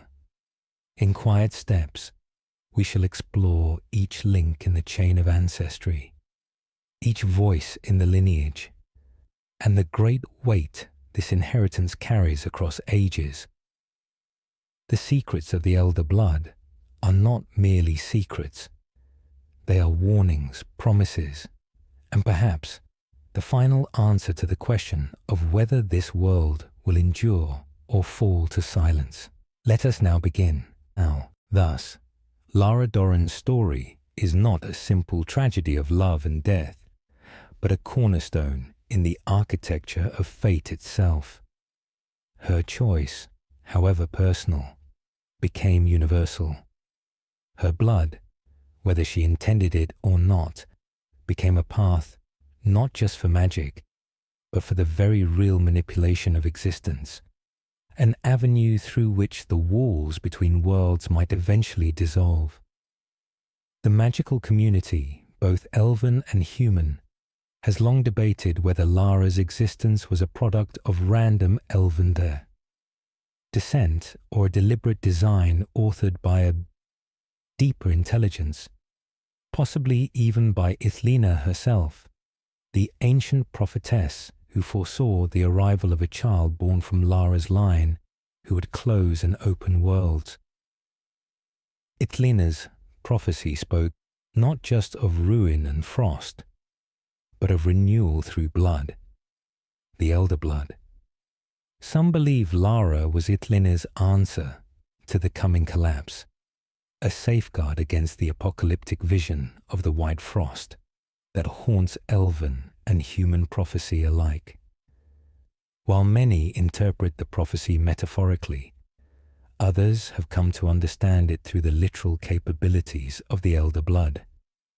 For those descended from Lara carry not only magical aptitude, but a unique genetic sequence, the so-called Lara gene, which enables the bearer to manipulate the fabric of time and space itself. This is not spell casting in the traditional sense, nor chaos magic as practiced by mages. It is an innate ability to traverse or even shatter the veil between spheres. The child of the elder blood, according to some, may not simply survive the white frost, but possess the power to redirect its path, or perhaps escape it entirely. This understanding of Lara's role, and the terrifying potential locked within her descendants, led many magical institutions to conduct secret experiments, genetic studies, and even forced breeding programs designed to rediscover and replicate the gene. Chief among these was the Lodge of Sorceresses, a clandestine group of powerful women who believed that the elder blood, once properly cultivated, could be used to guide the world through its darkest age, or reshape it entirely according to their designs. Yet all attempts to reproduce the effect through artificial means failed. The gene, when removed from its natural lineage, became inert. It is as though the elder blood cannot be summoned or constructed, only passed forward through fate's reluctant generosity. This failure underscored the uniqueness of Lara's line. Her blood was not simply magical, it was sacred, in a way that defied academic explanation.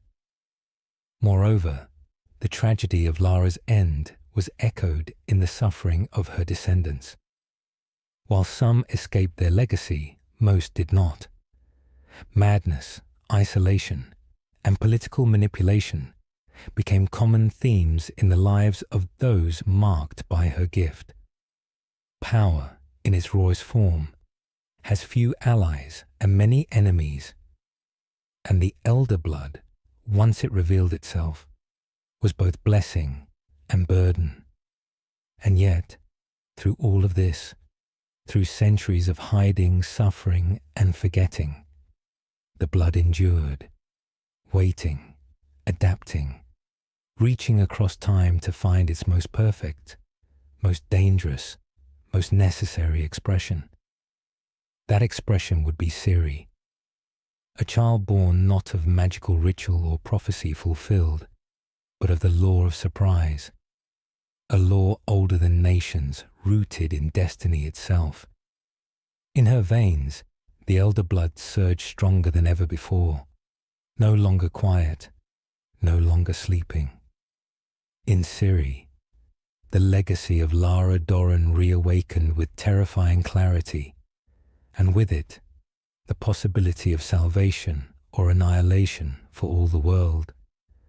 The world of the Witcher, shaped by swords and sorcery, would soon be shaped by something far older, by blood, by the unrelenting inherited power of a woman long dead but never gone. In the next chapter, we follow that blood from Lara to the royal house of Sintra, tracing the careful lineage that led from the ashes of one elven life to the birth of a girl who would change the fate of many worlds. As the silent current of the elder blood moved steadily through the centuries, it remained unnoticed by most, hidden beneath the surface of royal marriages, feudal alliances, and the tangled web of human power. It did not announce itself with spectacle or divine revelation, but rather through the slow persistence of inherited potential, dormant yet intact.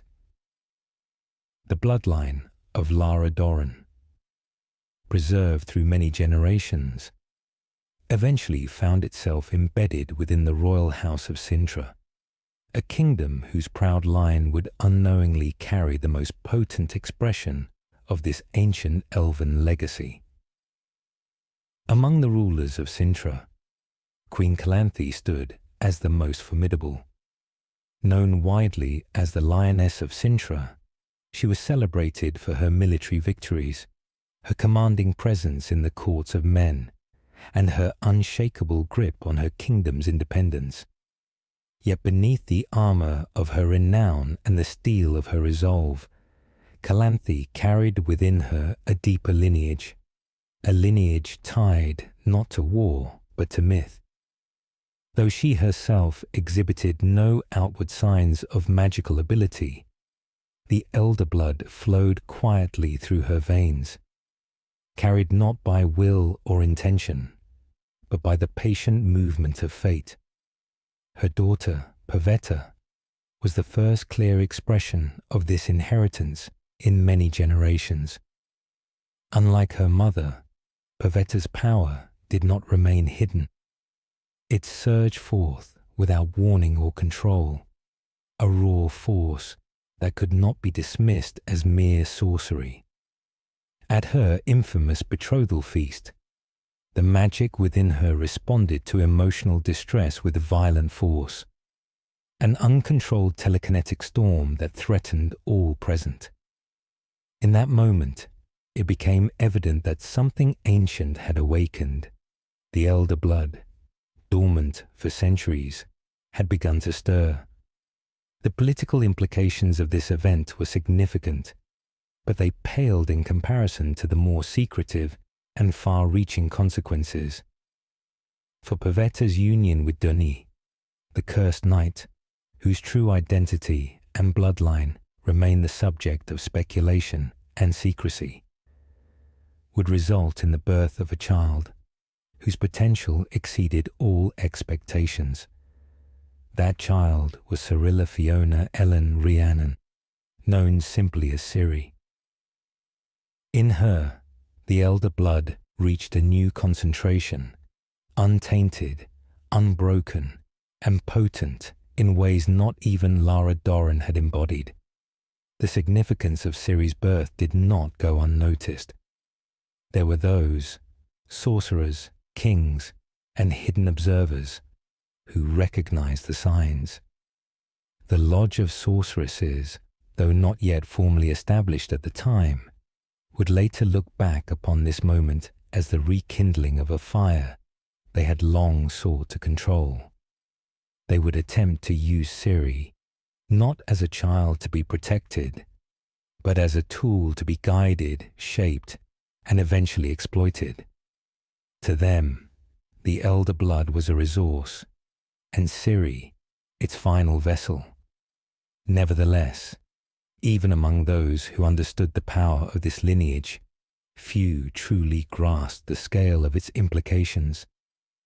The elder blood did not merely grant magical ability.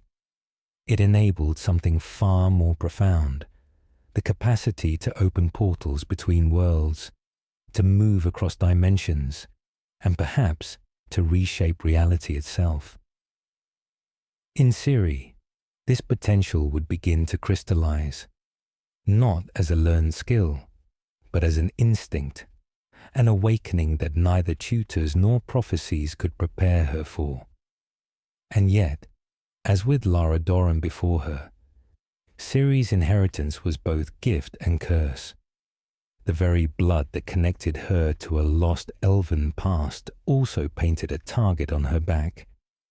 Those who sought to use her for power, those who feared her potential, and those who worshipped her as the fulfillment of Ithlinne's prophecy, all converged around her life, turning her path into one marked by exile, pursuit, and endless uncertainty. The echoes of royal blood, passed down silently through time, had now reached a crescendo in a single child. Ciri was not merely a princess of Sintra, nor simply the adopted daughter of Geralt of Rivia. She was the culmination of a plan long set in motion by fate or prophecy, perhaps even by design. And as her story unfolded, it would become increasingly clear that the legacy of Lara Dorren was not a tale of the past, but the very map upon which the future would be drawn. In the next chapter, we will examine the nature of the Elder Blood itself, not as legend, but as genetic reality, and how this unique trait allows its bearers to access dimensions beyond the known world, challenging the very structure of time, matter, and destiny. To understand the Elder Blood as something more than poetic prophecy or arcane symbolism, one must step beyond the traditional boundaries of magic and begin to consider a different framework, one rooted not in spells or divine gifts, but in the quiet structure of heredity itself. For the Elder Blood, known to the elves as Hen Ikae, is not merely a mystical concept, but a biological anomaly, a sequence within the blood, a genetic phenomenon passed down through generations, with exacting purpose and extraordinary consequence. This bloodline, beginning with the mysterious elven ancestors and focused through Lara Dorren, is not simply magical by association, it is magical by design. The Lara gene, as human scholars and mages have come to call it, is a unique configuration in the genetic code, capable of producing individuals with access to powerful, often unteachable abilities. Most notably, the ability to open gateways between worlds. This gift does not rely on external sources of power or years of magical training. It resides in the bearer innately, emerging instinctively and often destructively in early stages, before maturity allows any hope of control. Among the known effects of the Elder Blood gene are temporal displacement, interdimensional travel, telekinetic surges, and prophetic dreaming. Those with diluted forms of the gene may exhibit lesser talents, heightened magical sensitivity, precognition, or unusual affinity for chaos magic, but only a true source, such as Ciri, demonstrates the full suite of abilities. And yet, even Ciri's control remains erratic, shaped more by emotion and trauma than discipline or intent. It is important to recognize that the Elder Blood is not simply hereditary in the ordinary sense. It is recessive, complex, and highly selective. While it may appear in mild forms across many descendants of Lara Dorren, true expressions of its power are exceedingly rare, often skipping generations entirely or remaining dormant for centuries. The conditions under which the gene becomes active are not fully understood, even by the most accomplished magical theorists. It does not respond to breeding programs, nor can it be reliably transferred through magical rituals or alchemical means. Attempts to control or recreate the Elder Blood through artificial methods have uniformly failed. The sorceresses of the Lodge, as well as various clandestine royal research circles, have sought for decades to isolate the Elder gene, to synthesize it or implant it into chosen vessels. But all such efforts have led only to disappointment or ruin. There is something in the gene structure, something resistant to replication, as though the blood itself rejects manipulation. This has led some to believe that the elder blood is not merely a genetic quirk, but a design woven into the structure of the world, perhaps even imposed upon it by a force beyond comprehension. And so, the existence of Ciri as a true source, a living embodiment of the elder blood, becomes an anomaly, an unpredictable variable in the orderly decline of magical bloodlines. She was not created, not summoned, not engineered. She was born. Her existence, therefore, cannot be repeated or replaced. Her abilities are not transferable, nor can they be housed in another. She is, in effect, the singular living conduit of a genetic legacy, stretching back to the time of the conjunction of the spheres. The danger, then, is twofold. For Ciri is not simply powerful, she is irreplaceable. Her death would mark the end of the elder blood in its purest form, but her survival, unchecked, represents a threat no less grave. With her abilities, a single moment of emotional imbalance could rip through the veil separating worlds, destabilize the flow of time, or even allow entities from other spheres to intrude upon the continent. This is not speculation. It has happened before, and it will happen again. In understanding the elder blood as genetic, rather than strictly magical, we are forced to confront its implications not as a curiosity, but as a destabilizing force of nature.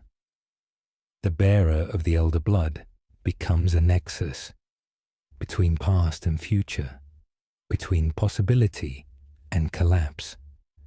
And yet, despite the enormity of this truth, most of those who encounter Ciri do so with immediate intent, to use her, to guide her, to hunt her, or to destroy her. Few pause to understand what she is. Fewer still see the full architecture of history unfolding in her shadow. In the next chapter, we will turn to Ithlinne's prophecy, the elven vision that foretold the return of the elder blood and the child destined to save or destroy the world. We will examine the words, not as folklore, but as coded memory, ancient warning, and perhaps unheeded truth. Long before the rise of human kingdoms and the slow fading of the elder races, there lived an elven seer whose visions cut through time like frost upon glass. Ithlinne Agli Eb Evenien, known simply as Ithlinne, was no mere prophetess mouthing riddles to feeble kings. She was a source, a pure vessel of chaotic magic, through whom the past and future intertwined with chilling precision.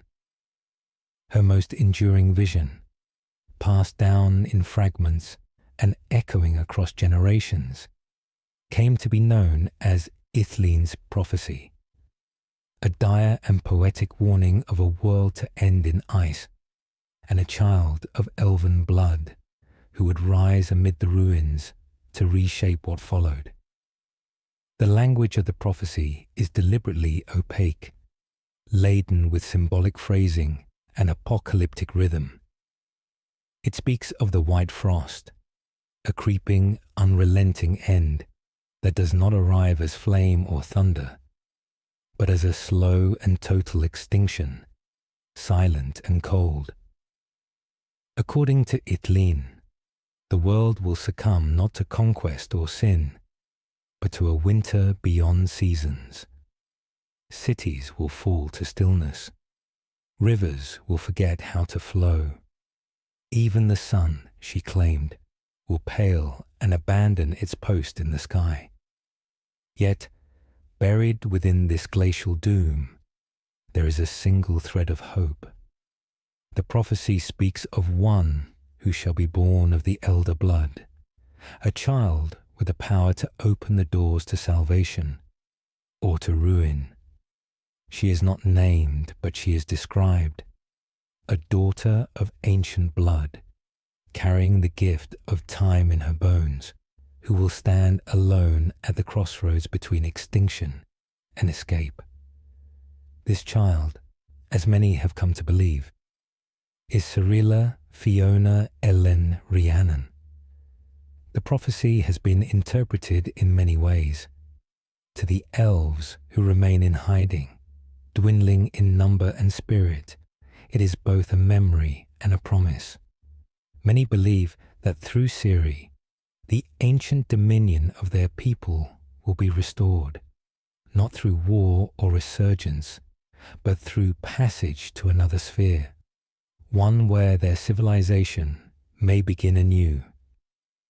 The NL elves, who reside in a separate dimension and claim knowledge of the prophecy's deepest truths, view Ciri not merely as a savior, but as a key, a being who can open portals not by spellcraft, but by nature, allowing them to reach worlds that have long been closed. To the human mages, especially those of the Lodge, the prophecy is a blueprint for control. They see in it not poetry, but strategy, a guide to harnessing the power of elder blood to avert the White Frost, or to install a lineage of rulers shaped by the Lodge's designs. Their interest in Ciri is not religious, but utilitarian. If she can be shaped, educated, trained, and eventually bred, then perhaps her descendants can form a new class of sorcerers immune to entropy, capable of guiding humanity through the coming collapse. Yet others, more cautious, see Ithleen's words as a curse disguised as promise. For the child foretold is not guaranteed to save the world. She may fail, she may choose differently. She may become the architect not of salvation, but of collapse. The very ambiguity of the prophecy, its refusal to define the child's path, suggests that the future is not fixed, but waiting. That power alone does not dictate destiny, and that blood, however rare, does not ensure wisdom or virtue. Ciri, unlike those who interpret her existence, has never asked for such a role. The burden of prophecy weighs heavily upon her, not as inspiration, but as inevitability.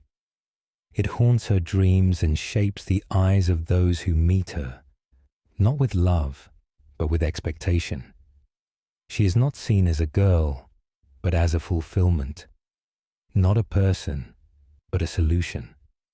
And yet, she remains uncertain, fractured by exile, loss, and a constant chase across realms she barely understands. Ithleen's vision, then, is not merely a foretelling of frost and salvation. It is a mirror held up to those who seek to interpret it.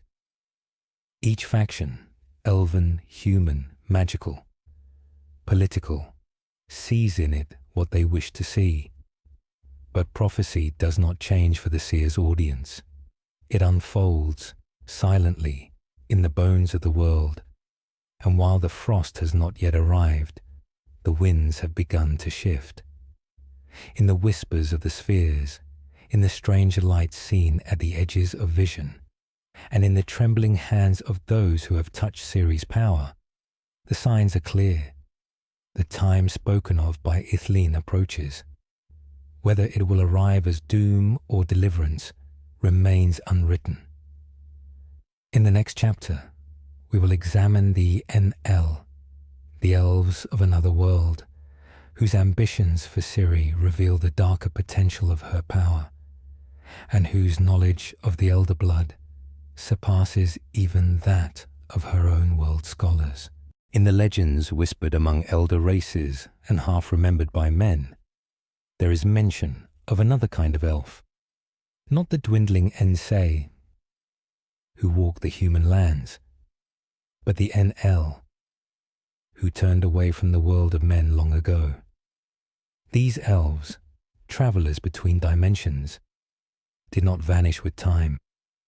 They departed, and in their departure, they found a place untouched by human ambition, a realm unspoiled by conquest, a separate world, accessible only through the pathways that thread the fabric of existence, a world that, even now, pulses with ancient life and the quiet schemes of those who never forgot Lara Doran, or the blood she carried.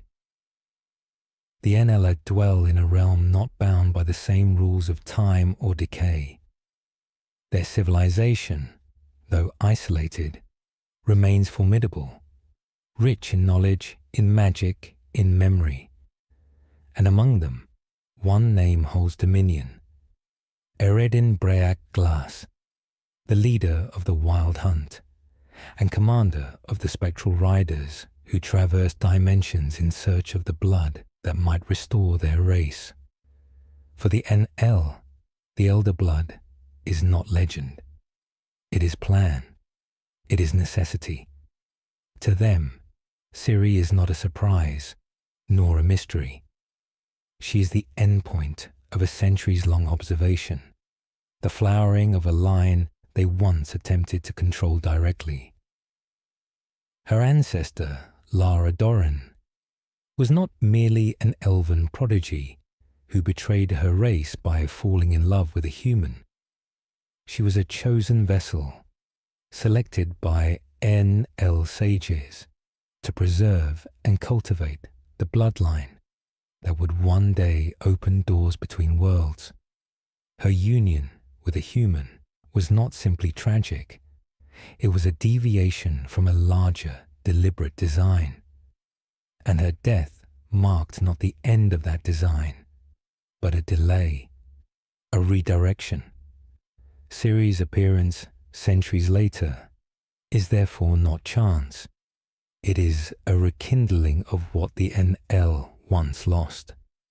In her, they see not only a bearer of the Elder Blood, but the means to fulfill what they consider their rightful destiny, to escape their dying dimension, or to conquer others. Their knowledge of the gene and of its interdimensional properties far surpasses what human mages have pieced together. They do not theorize, they know. They understand that the Elder Blood is not symbolic. It is literal, a capacity embedded in blood and bone to tear through the veil that separates spheres. And for this reason, they seek Ciri not as a guest, nor as an equal, but as a means. Their intentions, though spoken in terms of survival, are not pure. Some among them view Ciri as the future queen of a re-emergent elven empire.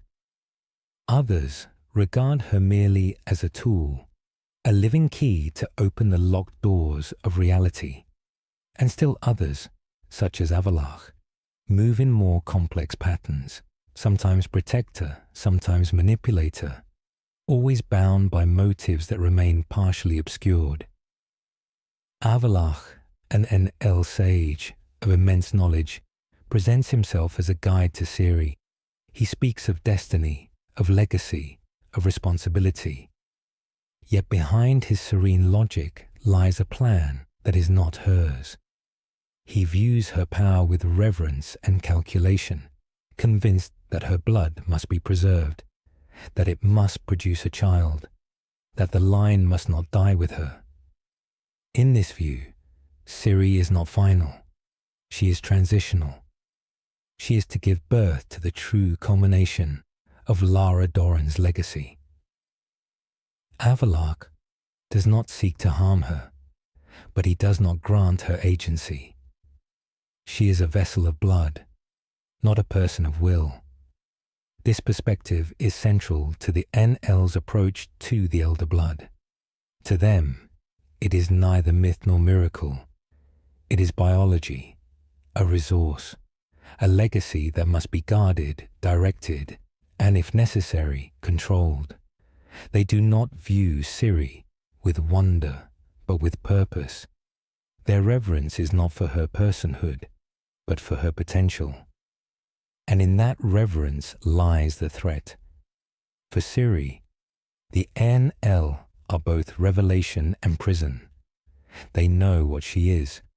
They explain what others cannot. But they also represent the future she does not choose, the future written for her, by those who see her only through the lens of genetic value.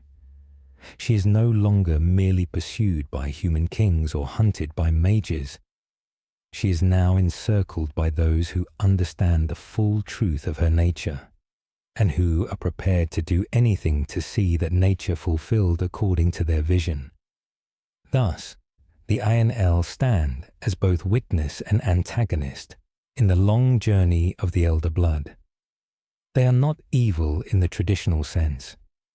They are ancient, purposeful, and convinced of their necessity. But their actions, rooted in knowledge, not ignorance, pose the gravest danger, for they do not underestimate what Ciri is capable of. They intend to use it. In the next chapter, we will explore the Wild Hunt, how the spectral riders serve as both myth and mechanism for the NL's mission, and how their pursuit of Ciri marks the crossing of worlds that may not be mended again. In the nightmares of peasants and the fading memory of ancient texts, the Wild Hunt is spoken of as a phantom terror, a procession of spectral riders that sweeps across the sky beneath the cold light of the moon. To most, they are omens of war, death, or coming winter. To others, they are the shadows of fallen warriors, cursed to ride forever between realms. But beneath these layered myths lies a reality far more complex and far more calculated. The Wild Hunt, far from being a mere legend, is a precise and deliberate arm of the NL, employed not for chaos, but for purpose. Their true mission, to find and retrieve the bearer of the elder blood.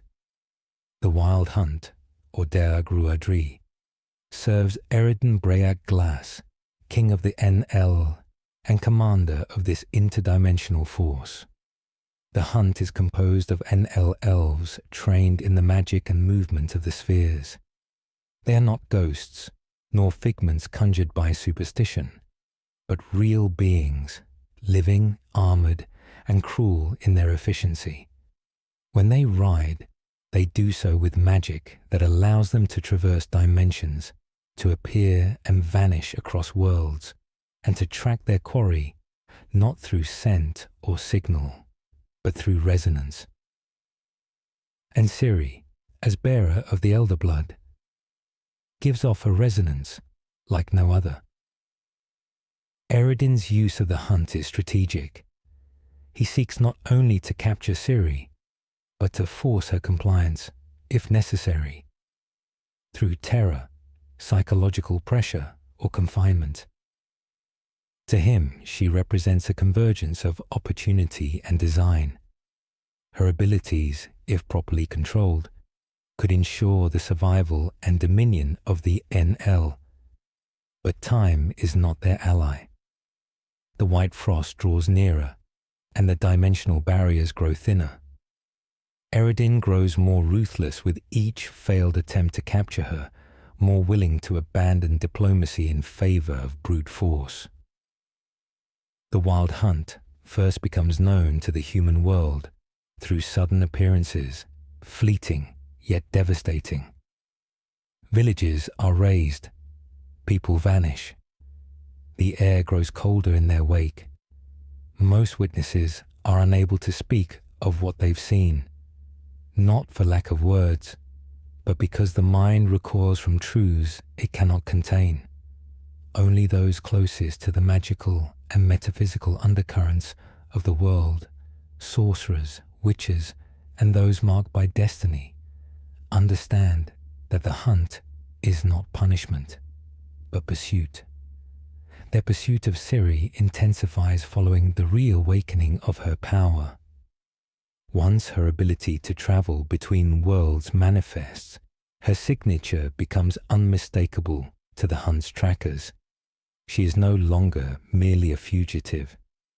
She is a gate, walking and breathing. Her uncontrolled shifts between realms tear through the fabric of space, and the wild hunt follows. They do not need roads. They follow the trail she does not know she leaves behind. Geralt of Rivia, bound to Ciri by destiny and paternal oath, becomes entangled in this pursuit. His confrontation with the hunt is not simply personal, it is metaphysical. He stands not between a girl and her enemies, but between a force of calculated inevitability and the last fragile thread of free will Ciri still possesses. The Witcher's sword is of little use against riders who move between dimensions like fish through water, but his presence matters because Geralt does not see Ciri as a vessel or a key.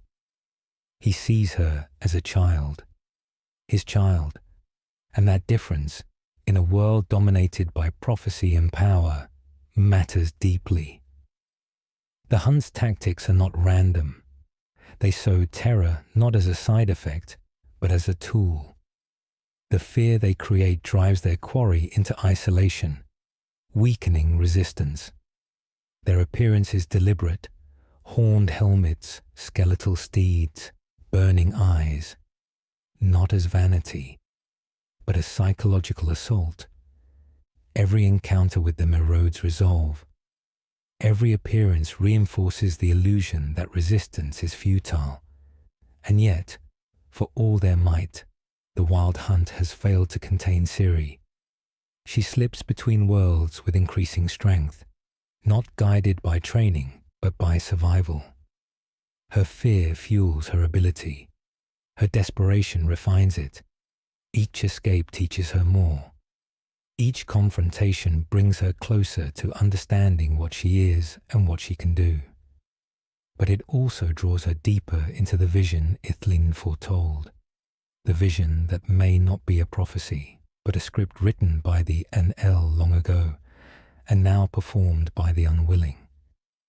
In the next chapter, we will delve deeper into Ciri herself, not merely as a child of prophecy or a bearer of blood, but as a person torn between worlds, hunted, transformed, and increasingly alone in a fate designed by others.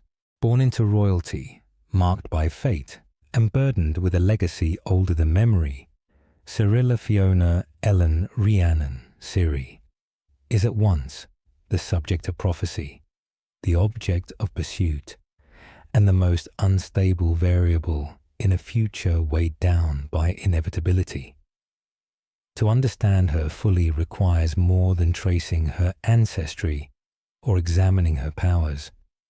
It demands a patient descent into her fractured identity, into the space where bloodline and selfhood diverge, where prophecy collides with choice, and where survival begins to alter what it means to be human.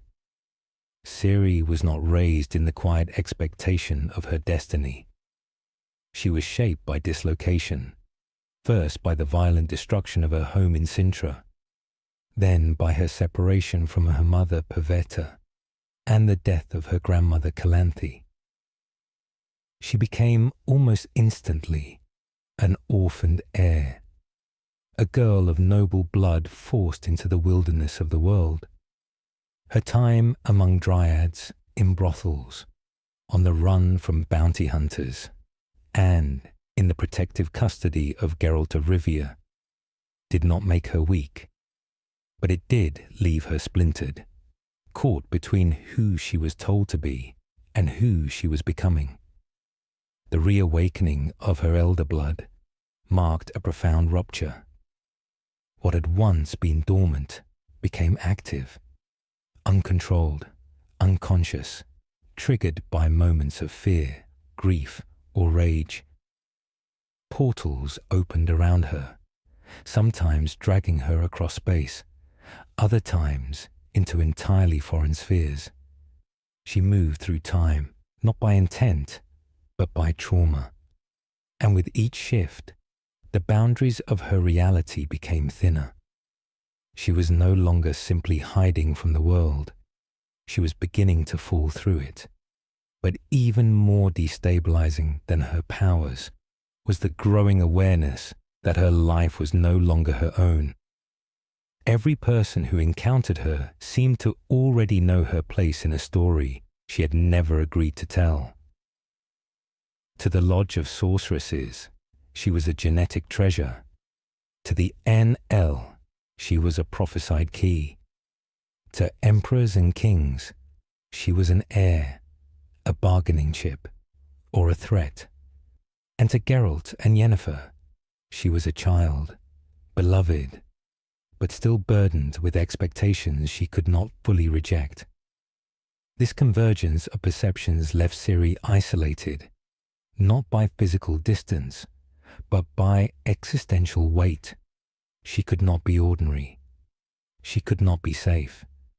Every attempt to live simply, on Skellige, in Kaer Morhen, even briefly in other worlds, was undone by the gravitational pull of her blood. Her abilities attracted danger, but they also created it.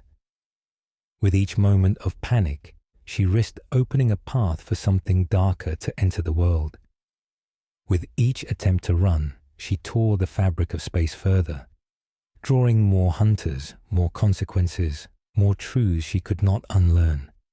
And yet, Ciri did not break. In time, the girl who had been carried, hidden, and protected began to resist not only those who sought to capture her, but the prophecy itself. She learned to manipulate her powers, not perfectly, not always willingly, but with increasing clarity. Her time with the rats, a gang of outlaws among whom she assumed a new name, Falka, marked her descent into another self, a darker one, freer in some ways, yet consumed by violence and vengeance. This phase was not a loss of self, but a metamorphosis. For Ciri to understand what she was, she had to pass through what she could become. This conflict between self and legacy, between identity and blood, defines her journey. She has never allowed the illusion of being just a person. She is a symbol to everyone else, of survival, of prophecy, of power, and must therefore carry the consequences of what she represents. But beneath that, she is still human, still scarred, still searching for a choice that is not already made. And this is where the true danger of the elder blood lies, not in its raw power, nor its genetic uniqueness, but in the fact that it demands the erasure of the individual. It offers the illusion of greatness while consuming the one who bears it. Ciri, more than any ancestor, stands at the edge of this contradiction. She is not merely a product of blood. She is a person resisting the destiny her blood demands. In the next chapter, we will examine how the worlds themselves respond to her presence, how dimensions fracture, time stutters, and the very order of reality reshapes itself around the uncontrolled force of one girl's inheritance. Within the physical laws that govern the continent, as in all known spheres, the fabric of reality is held together not by stability, but by tension, an equilibrium maintained by the silent distance between worlds. This balance, fragile though it may seem, is rarely disturbed. For the spheres, those parallel dimensions created or aligned during the cataclysmic conjunction, exist in isolation from one another, like separate reflections on the surface of still water. However, with the re-emergence of the elder blood in its purest form through Ciri, the stillness of that surface begins to ripple, violently and unpredictably. The gift borne by Ciri is not the casting of magic in its traditional sense.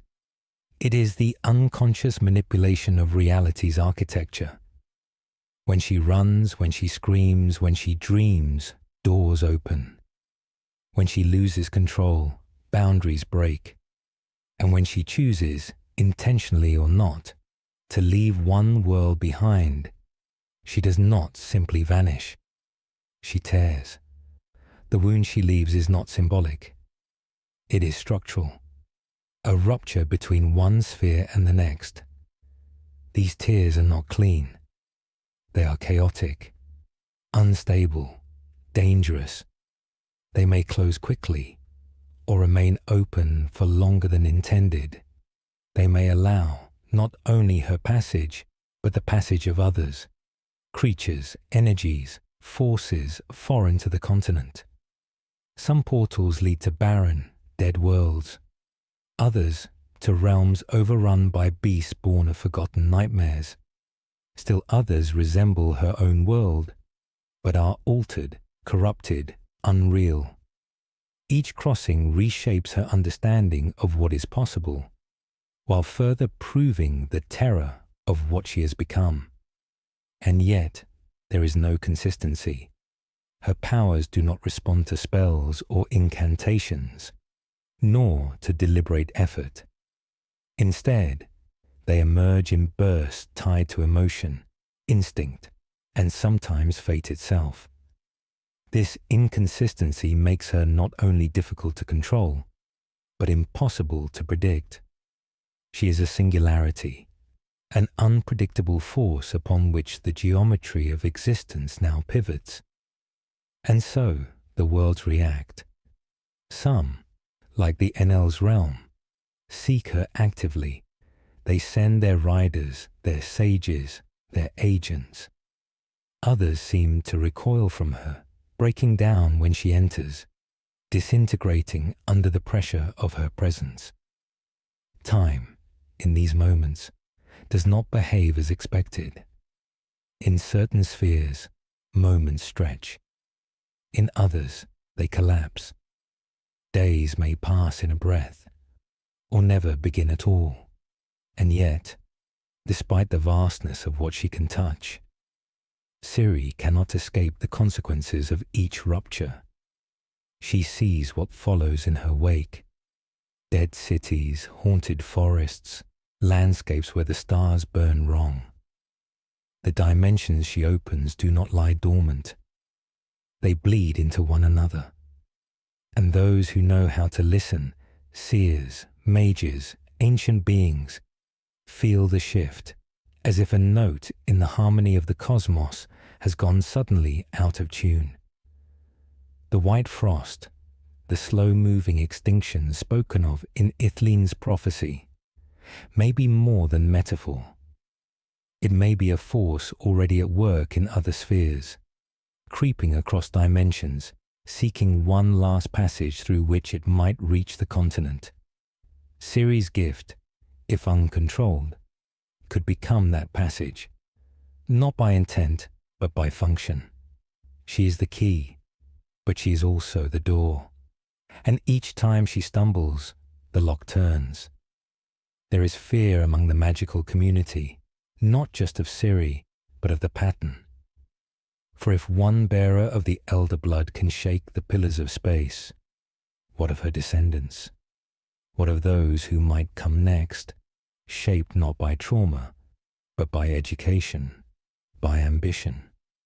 What if the blood that now leaks between worlds becomes a flood? Even more disturbing is the possibility that some spheres, those yet unseen, may be watching. The realms Ciri has not yet touched may one day reach back, for her ability does not go unnoticed. In the ripple of each crossing, in the distortion of time and the flicker of veils between dimensions, there is a call, and the silence that answers it cannot last forever.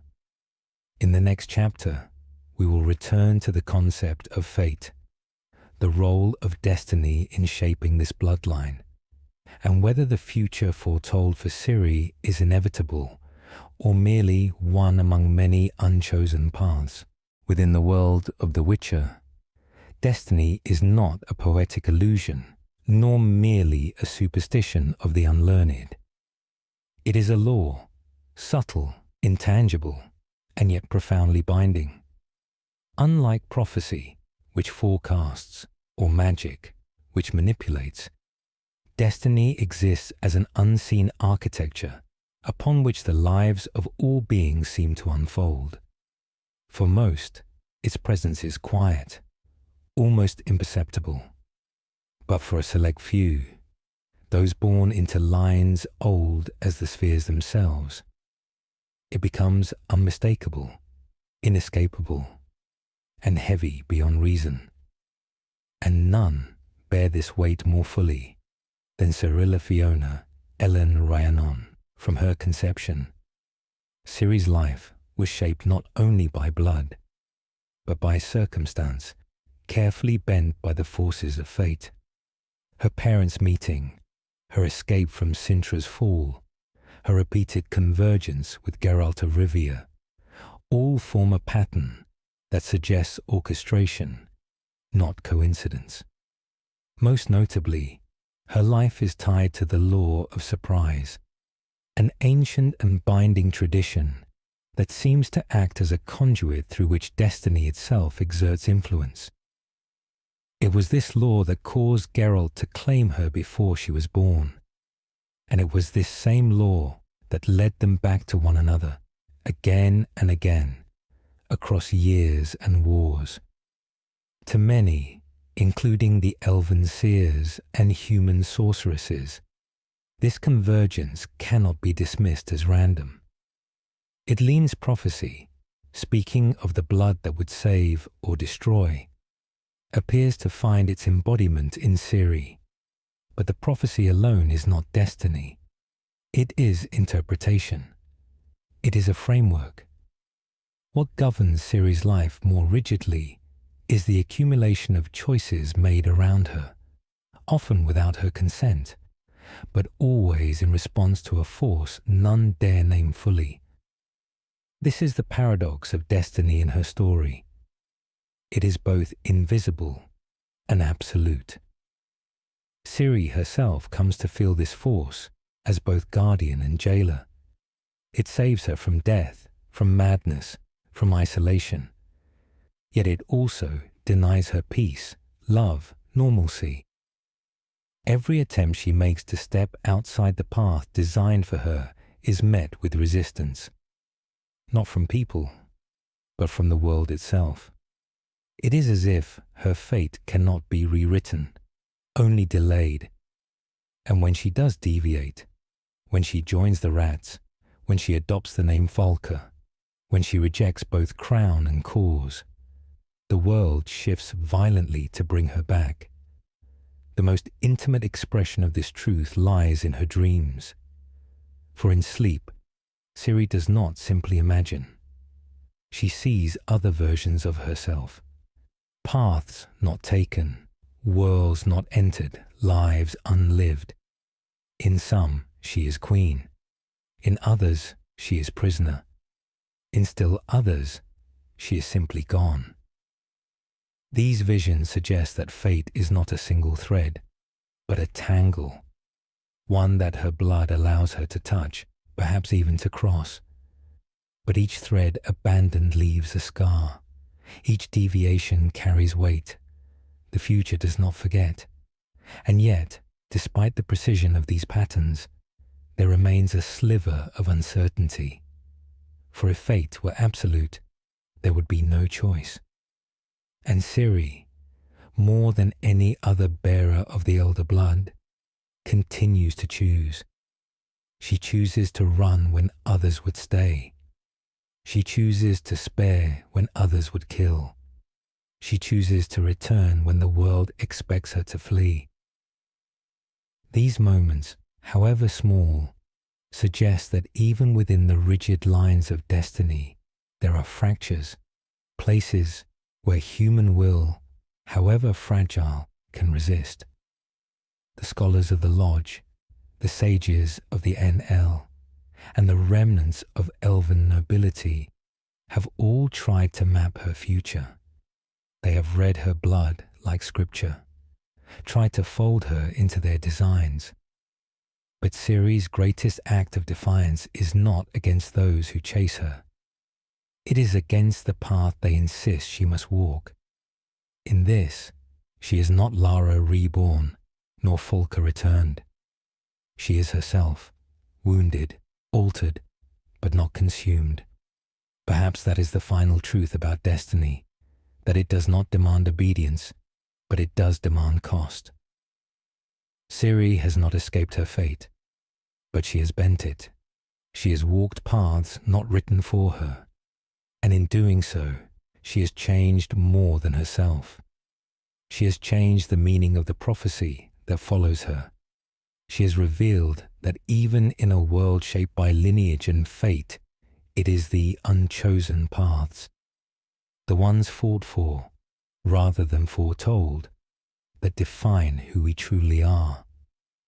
In the next chapter, we will explore the fear and obsession that Ciri's blood inspires in those around her, focusing on the Lodge of Sorceresses and their long-standing plans to manipulate her lineage for their own ends. In the shadowed spaces between thrones and war councils, beyond the gaze of kings and the reach of common understanding, there exists an alliance, neither elected nor inherited, a circle of power formed by women whose mastery of magic is matched only by their patience and ambition. The Lodge of Sorceresses, unlike the fractured brotherhood before it, was born not of ideology, but of necessity. To preserve magical influence in a world increasingly dominated by male monarchs and political warfare, and to ensure that the arcane bloodlines would not fade, but flourish. And at the center of their vision, quietly, deliberately, unshakably, stood the Elder Blood. The Lodge was composed of powerful female mages, Philippa Alhart, Francesca Findebeer, Margarita Lo Anti, and others of equal intellect and will. Their unity was never warm, it was strategic. Each member held her own motives, her own past, her own vision of the future. But all were bound by a shared understanding that magic must be preserved not simply through knowledge, but through blood. And within this blood, they saw a singular opportunity, Cirilla. To the Lodge, Ciri was not just a prodigy, nor simply a bearer of lost magic. She was the culmination of centuries of interwoven bloodlines, a rare and possibly unreproducible concentration of the elder gene. Her abilities, her capacity to traverse worlds, to alter time's rhythm, to channel energy without external source, confirmed what they had long suspected, that the Elder Blood was not myth, but blueprint. A blueprint, if properly guided, for creating a future not ruled by chaos, but by design. Yet the Lodge did not seek to wield Ciri directly. She was too independent, too volatile, too scarred by pursuit to be easily controlled. Instead, they turned to a subtler approach, to breed her. Their plan was not only to protect her bloodline, but to ensure it continued deliberately and cleanly. If Ciri could not be ruled, perhaps her child could. And in that child, the Lodge imagined a new generation of mages, sources not trained but born, loyal not by oath, but by origin. It was a plan that required careful secrecy. Publicly, the Lodge supported the North's political structures, advised kings, ensured balance between power blocks. Privately, they kept exhaustive genealogical records, tracing the descendants of Lara Dorren, identifying recessive carriers, and calculating potential matches. Their work moved between scholarship and eugenics, between preservation and manipulation. To them, the elder blood was sacred, but also strategic, a resource, not a miracle.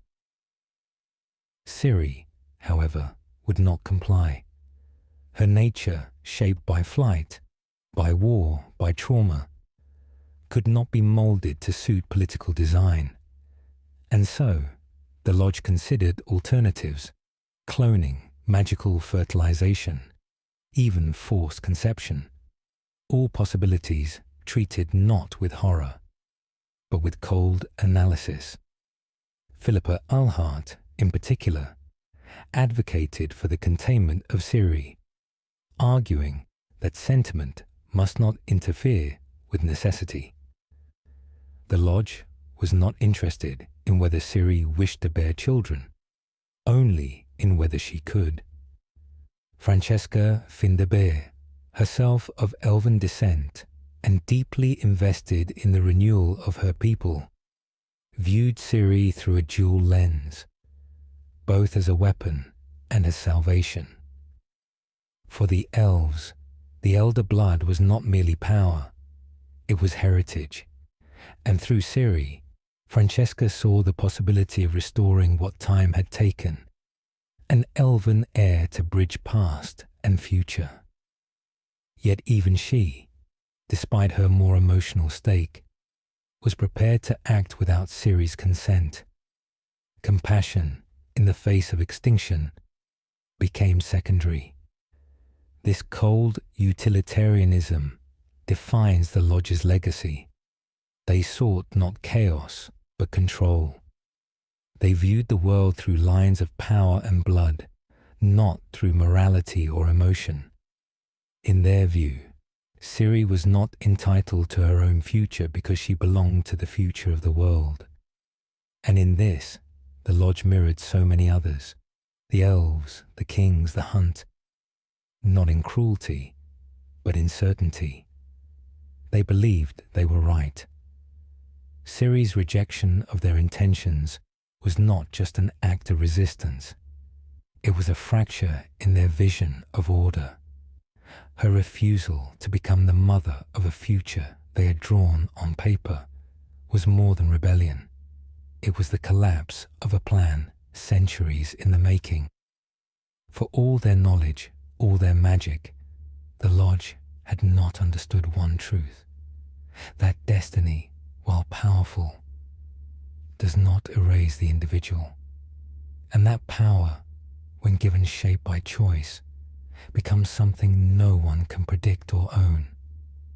In the next chapter, we will examine the final danger, the White Frost itself, not merely as prophecy or metaphor, but as an existential threat tied directly to the elder blood, and to the question of whether Ciri is its harbinger or its only hope. In the vast and intricately layered world of The Witcher, a world carved by war, legends, and the uncertain hands of fate, few forces cast as long and enduring a shadow as the Nilfgaardian Empire. Rising steadily and silently from the southern lands, the Empire does not announce itself with sudden violence or barbarous spectacle, but rather with the creeping inevitability of an eclipsing sun. Its legions do not merely conquer, they organize, they administer, they persist. To many in the northern kingdoms, Nilfgaard is the harbinger of ruin, the dark tide threatening to sweep away ancient customs and fragile sovereignties. But to others, especially those whose lives have been defined by famine, disorder, and the careless squabbles of northern monarchs, Nilfgaard represents a structure, a method, a solution. And so, beneath the black banners adorned with the golden sun, there exists not only the clang of war and the cruelty of occupation, but also the quiet hum of bureaucratic control, economic reform, and social stabilization. In this lullaby of empires, we shall drift through the slow-moving current of history, prophecy, genetics, politics, and quiet, imperial inevitability. Let us begin to understand Nilfgaard not merely as a nation, but as an existential force. One must begin at the beginning, not of its wars, nor of its emperors, but of its ideology, its people, and the soil from which its iron discipline sprouted. The Nilfgaardian Empire was once, quite simply, a city, a single settlement on the southern reaches of the known world, near the Yaruga River, isolated by geography and underestimated by its northern neighbours. The name Nilfgaard itself, in the Elder tongue, loosely translates to Golden Land or Land of the Setting Sun. The early inhabitants of this city-state were not conquerors by nature, but survivors, hardened by adversity and unified by necessity. Surrounded by tribes and hostile terrain, the Nilfgaardians developed an unusual respect for structure. Tribal councils gave way to centralized authority. Custom evolved into codified law, and from this small bastion of order, the seeds of empire were sown. The first emperors were not remembered for glory, but for consolidation. Roads were built, languages standardized. Tribes absorbed not through slaughter, but through agreement and strategic marriage. What began as a city became a province. What became a province formed a dominion. Slowly, and without the drama often associated with imperial origin myths, Nilfgaard became an empire, not in title alone, but in essence. Its core principle, a belief that chaos is weakness, and only order can ensure survival. While the northern kingdoms flourished in their fractious way, marked by petty wars and short dynasties, Nilfgaard grew more methodically. Its bureaucracies deepened, its armies professionalized, its record-keeping improved. Entire generations were born into a society that valued obedience, tradition, and efficiency over freedom, variance, or debate. It was not an empire of the soul, but an empire of the system. It is important to emphasize that in the early stages of its rise, Nilfgaard rarely engaged in open war. It absorbed more than it conquered. Villages and regions would often capitulate willingly, seduced not by fear, but by the promise of roads, of trade, of protection. In many ways, the empire's greatest weapon was not the sword, but the ledger. Furthermore, the Nilfgaardian sense of cultural superiority began to take root. To them, the north was a splintered, immature frontier, full of infighting barons, half-empty treasuries, and ungovernable lands. The north was wild. Nilfgaard was civilized. And this belief, over time, would come to justify the empire's most aggressive acts. The legal code of Nilfgaard, known in later times as the Codex Imperial, outlined with exhaustive precision how land should be governed, how disputes should be resolved, and how loyalty should be maintained. Titles were earned, not inherited. Merit was valued over birthright. This system, while undoubtedly rigid and often unmerciful, introduced a strange kind of fairness to those who had long lived under arbitrary rule. Yet, as with all systems born from rigid logic, it lacked room for dissent. And so, while Nilfgaard promised order, it also demanded compliance. The people of annexed territories were often re-educated, Local traditions were discouraged or banned. Elven and dwarven communities, already suffering marginalization in the north, found little sanctuary in the empire, which viewed racial diversity as a potential source of unrest. Nevertheless, one cannot dismiss the appeal of predictability. In many regions, Nilfgaard brought a sudden end to local famines by establishing grain quotas. In plague-ridden towns, imperial doctors enforced health ordinances with brutal but effective precision. In places where bandits once roamed, imperial patrols established security. The benefits were real, though the cost was always the same: autonomy. And so, in this slow-burning history, we see the dual nature of Nilfgaard begin to emerge. It is not a realm of cruelty for cruelty's sake, nor a champion of virtue. It is a machine, mechanical, calculating, and determined. It does not ask if something is good or bad. It asks only if it is functional. The rise of Nilfgaard is not a story of dramatic battles or noble rebellions. It is a story of paperwork, census forms, irrigation ditches, and tax reform. It is a story of an empire whose true conquest begins not on the battlefield, but in the silence after, when the banners are raised and the new order begins to file its reports. And so, with this foundation laid, we now turn our attention to the emperor, not merely as a man, but as a symbol of this relentless ideology. A leader forged not only by prophecy, but by the weight of generational purpose. Let us continue. To many in the north, Nilfgaard is synonymous with tyranny. And yet, beneath the weight of war and imperial ambition lies a moral paradox, difficult to ignore. The empire does not merely conquer for spoils. It reforms. It restructures. It brings with it roads, taxes, order, and often peace after the bloodshed. In the cities that fall under Nilfgaardian control, there are as many beneficiaries as there are victims. Merchants find stability. Laws are enforced with ruthless consistency.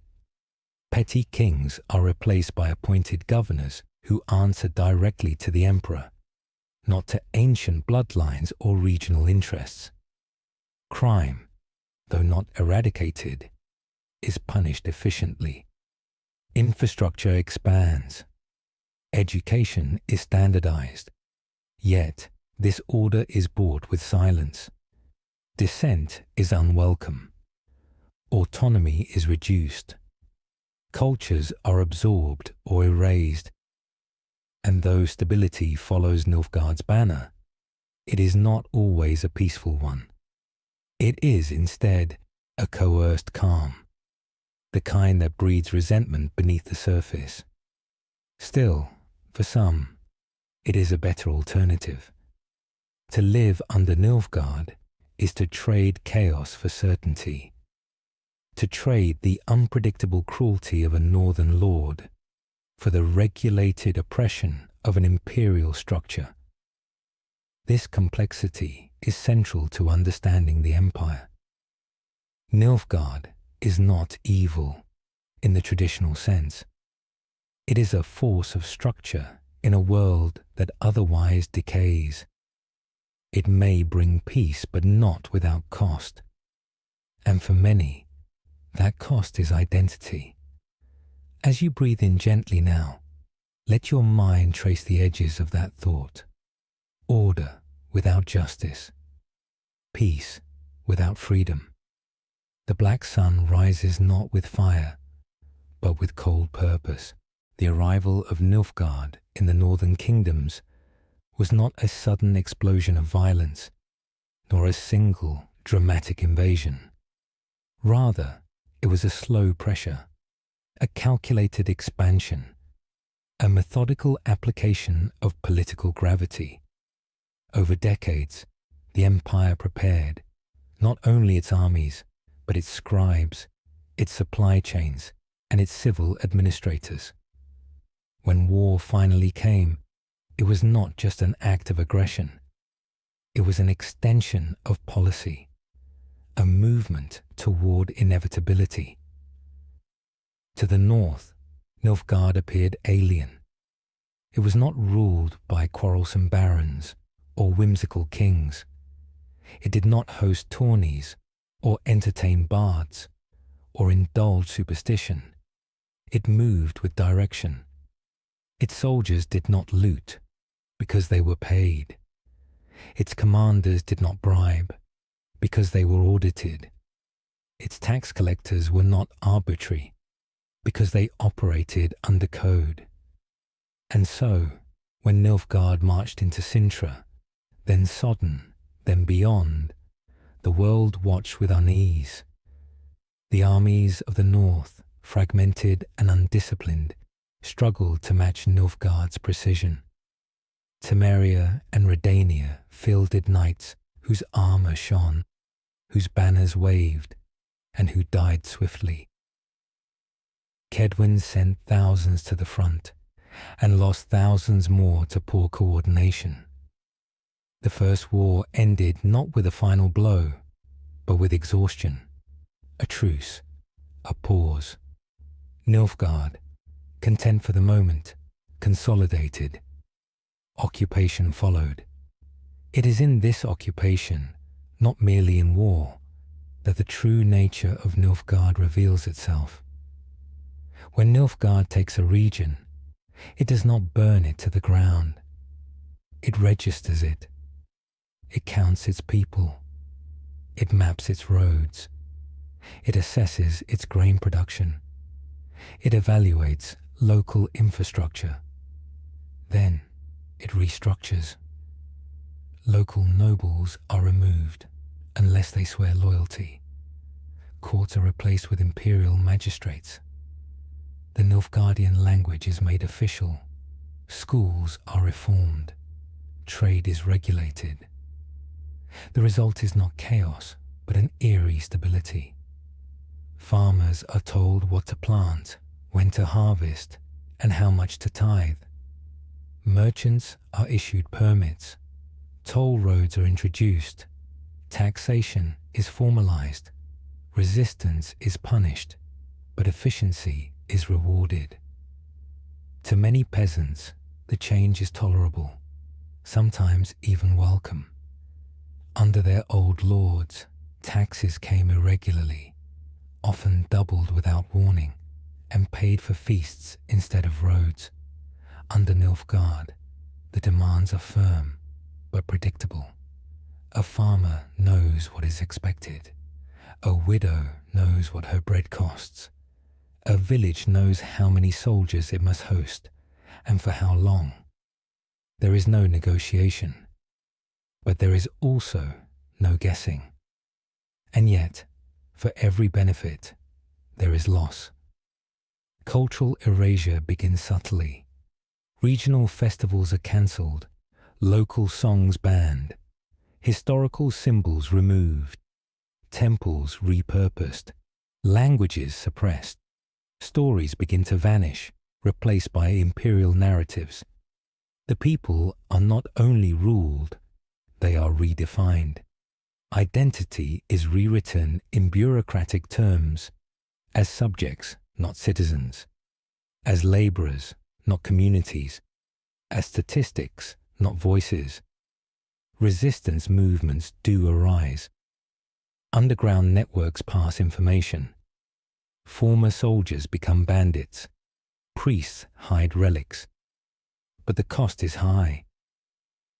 Nilfgaard's intelligence services, the Vicavarian network and the secret police, are meticulous. They infiltrate. They listen. They disappear dissent quietly, without spectacle. A rebellion may rise, but it seldom rises twice. In Ireden, an entire town is wiped from the map after harbouring rebels. In Lyria, an an orphanage is repurposed as a re-education center. In Verdun, a book of northern poetry is declared seditious, and its author vanishes. These events are not exceptions. They are instructions to others. Yet the empire does not see this as cruelty. To its officials, it is maintenance, cleaning, necessary pruning of a disordered garden. It is not hatred that drives them, but belief in a unified, orderly world, a belief that disorder, left alone, becomes suffering. Still, Nilfgaard's order is not invulnerable. It breeds resentment. It incites silence, but not always loyalty. In some villages, children speak Nilfgaardian at school and revert to their mother tongue at home. In the cities, pamphlets circulate in secret. Resistance never truly ends. It simply slows. There are also cracks in the imperial system. Supply lines stretch too far. Corruption, though suppressed, still finds hidden corners. Generals disagree. Provinces grumble. The engine of empire, though powerful, requires fuel.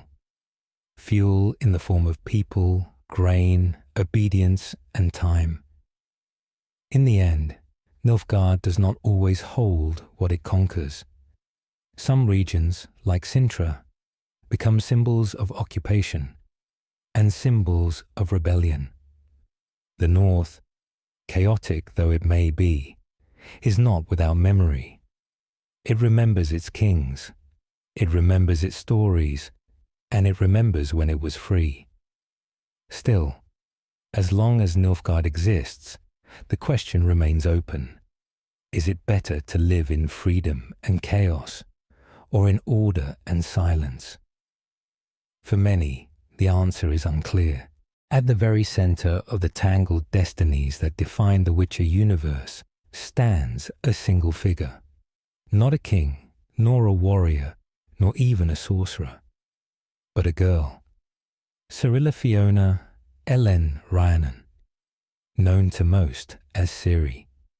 She is not only a child of prophecy, she is the prophecy, a descendant of ancient bloodlines marked by fate, pursued by empires. And for the Nilfgaardian Empire, she is something more. Not a person to be known, but a key to be turned. To understand Nilfgaard's obsession with Ciri, one must begin not with politics, but with prophecy. Long ago, the elven seer Ithlin spoke of a coming frost, a time when the world would perish beneath ice, unless a child of the elder blood guided it to safety. Many dismissed this as myth. Others studied it in secret. But in the halls of Nilfgaard, especially under the reign of Emir var Emreis, it was taken with absolute seriousness. Ciri is of elder blood, a descendant of Lara Doran, an elven sorceress who once defied her people by loving a human. The bloodline that followed carried more than magic. It carried potential. The potential to open portals between worlds, to move through time, to manipulate the threads of destiny itself. In the hands of one who seeks control, such power is not a curiosity, it is a weapon. Emir's interest in Ciri is therefore not paternal. Though he is, in truth, her biological father, his intentions have little to do with family, affection, or reunion. To him, Ciri represents the convergence of empire and myth. If united with her, by marriage or by blood, he would secure not only dominion over the continent, but mastery over fate itself. A child born of that union, he believed, would be more than royal. It would be divine. Such thoughts, disturbing though they may seem, are entirely consistent with Emir's cold logic. He does not act from emotion. He acts from vision, And in his vision, the world must be remade. Not burned, not destroyed, but ordered, perfectly, completely, eternally. Through Ciri, he sees the possibility of a world where the chaos of magic and the unpredictability of mankind are brought under imperial design. But Ciri is not an object.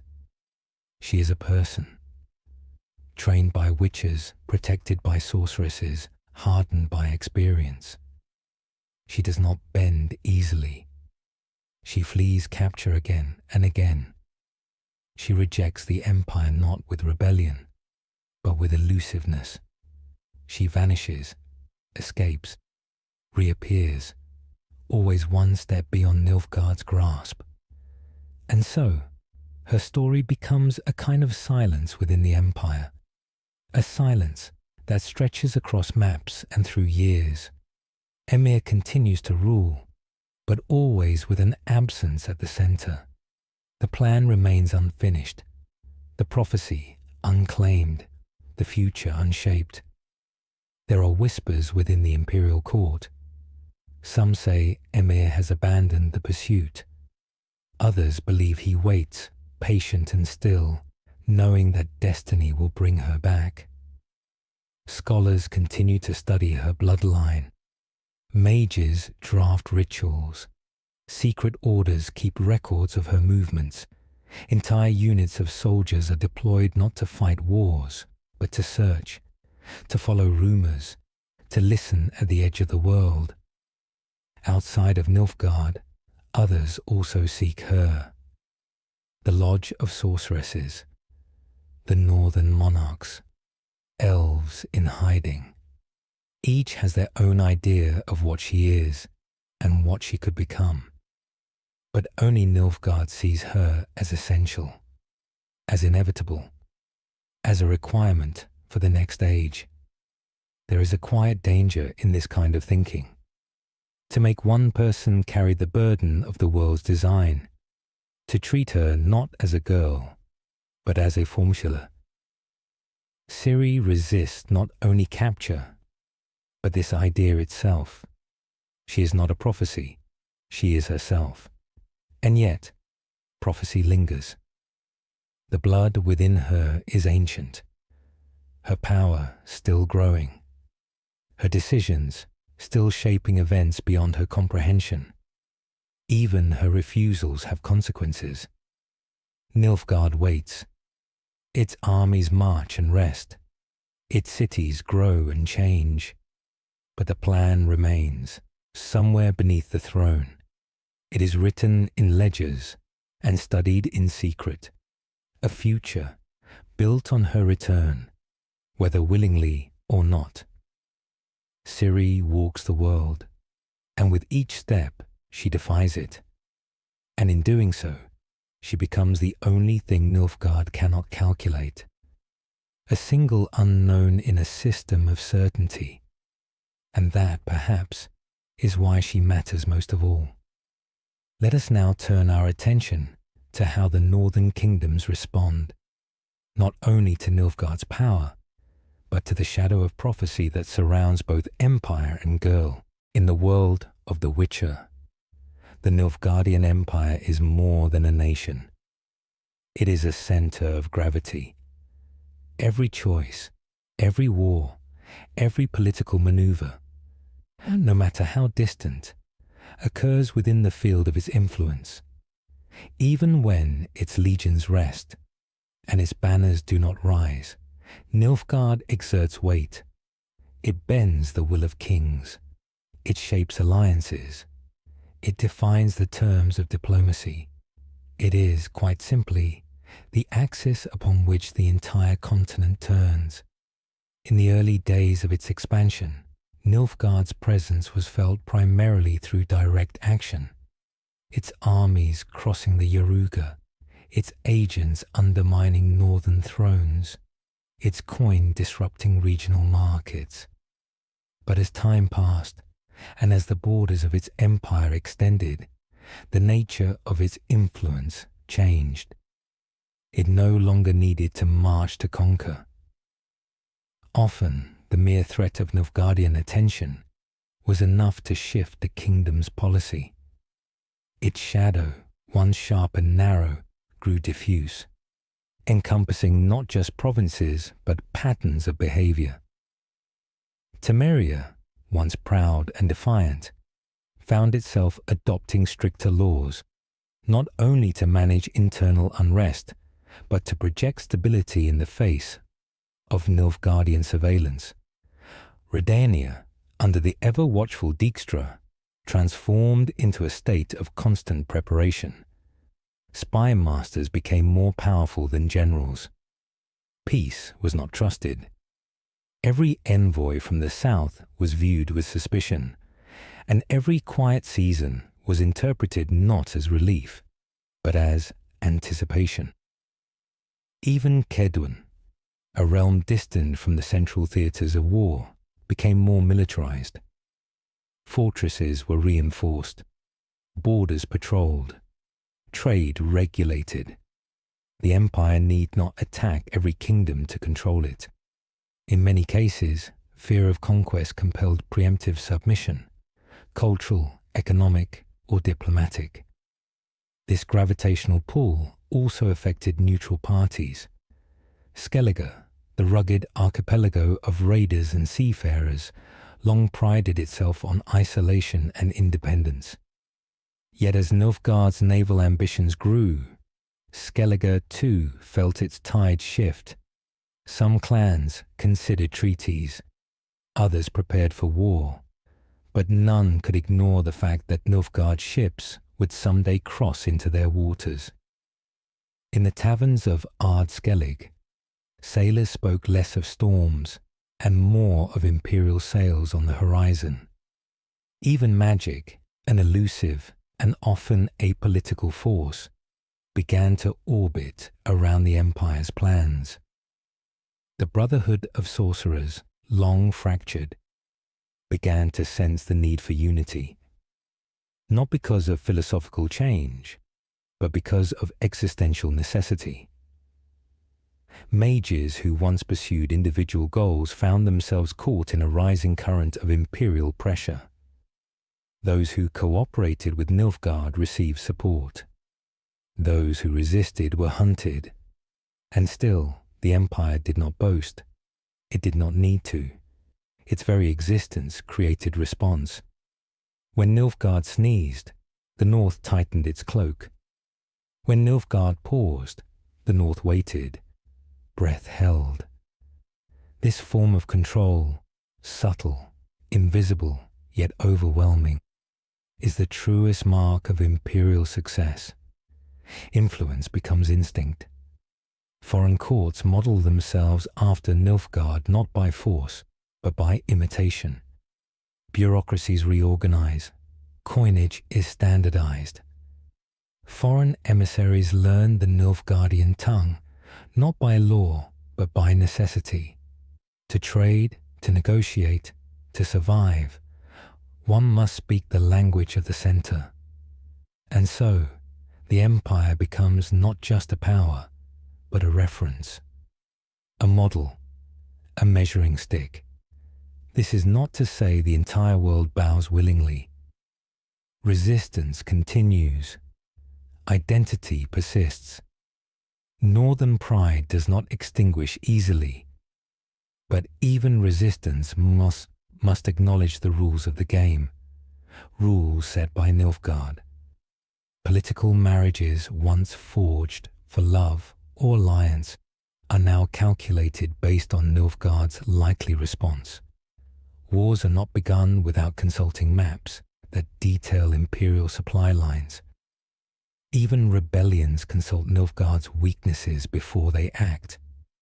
In this way, the empire's presence is paradoxical. It is both overbearing and invisible, obvious and subtle, oppressive and stabilizing. The paradox deepens further when one realizes that Nilfgaard, in shaping the world around it, also becomes shaped by that world. It must constantly adapt. It learns from its enemies. It refines its governance. It studies the rebellions it puts down and evolves. Its intelligence network expands. Its diplomacy becomes more nuanced. It sends not only generals, but cultural attachés. Not only gold, but theatre. Influence becomes layered, military, economic, philosophical, and all of it leads back to the capital. Nilfgaard city, the centre of the map, not just a place but a concept. In The Witcher, characters often speak of Nilfgaard without needing to explain. It is understood. It is the weight behind every sentence, the context behind every fear, the destination behind every rumour. Even Geralt, who stands apart from politics, feels this gravity, not through allegiance, but through consequence. Beneath the gleaming armour, beyond the sweeping maps and shifting borders, lie the lives of ordinary people. Farmers, merchants, servants, and scribes. Those who do not choose empires but live beneath them. In the Nilfgaardian Empire, where control is precise and order is paramount, civilian life reflects the empire's deepest values: stability, predictability, obedience. For many, life under Nilfgaard is not filled with fear, but with rules. Rules that govern planting seasons, rules that define how many animals may be kept, rules that require grain to be stored in state barns, and that tax its distribution. There are laws for marriage, laws for property inheritance, laws for child education, and laws for morning market hours. Everything is accounted for. Everything is written down. A farmer in an imperial province rises before dawn, not because of tradition, but because his schedule is regulated. A bell from the district hall signals the start of the workday. Inspectors may arrive without notice to examine tools, record yields, or enforce sanitation standards. The farmer complies, not from fear necessarily, but because compliance is expected. It is the rhythm of life. Children are required to attend basic education. Imperial schools teach mathematics, record-keeping, state history, and language. Local legends and songs are discouraged. Discipline is emphasized. Uniformity is rewarded. Even laughter, though not banned, is quiet. Students learn to write in clear, formal script, to speak only when spoken to avoid questioning what is already decided. Merchants in Nilfgaard must register their stalls, mark their prices visibly, and submit transaction records monthly. Currency is standardized. Counterfeiting is a capital offense. Market guards patrol quietly, rarely intervening unless needed. Theft is rare. The cost of dishonesty is simply too high. In cities, life is cleaner. Not freer, but cleaner. Water is rationed through aqueducts. Waste disposal is mandatory. Streets are swept by labourers assigned by district order. Beggars are removed and placed into work camps. Temples must be registered and sermons pre-approved. Public speeches require permits. Songs in taverns are subject to censors. Bards who defy this can be arrested and sometimes simply vanish. Despite all this, many civilians describe their lives with a single word: safe. Banditry is low. Roads are patrolled. Taxes are high but consistent. Justice is strict but not whimsical. Crime is punished without delay. Even the poorest citizens know what to expect. There are no sudden raids, no unpaid soldiers looting their homes, no warlords taking their sons. There is, above all else, structure. For minority groups, however, the story is less simple. Elves and dwarves, already marginalized in the north, find no special refuge in the empire.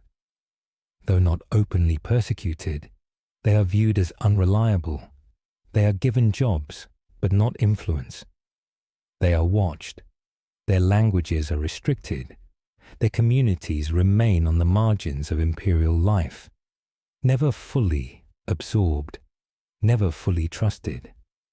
For others, the pressure is internal. The absence of freedom does not always feel like a chain, but rather like a narrowing. Over time, choices shrink.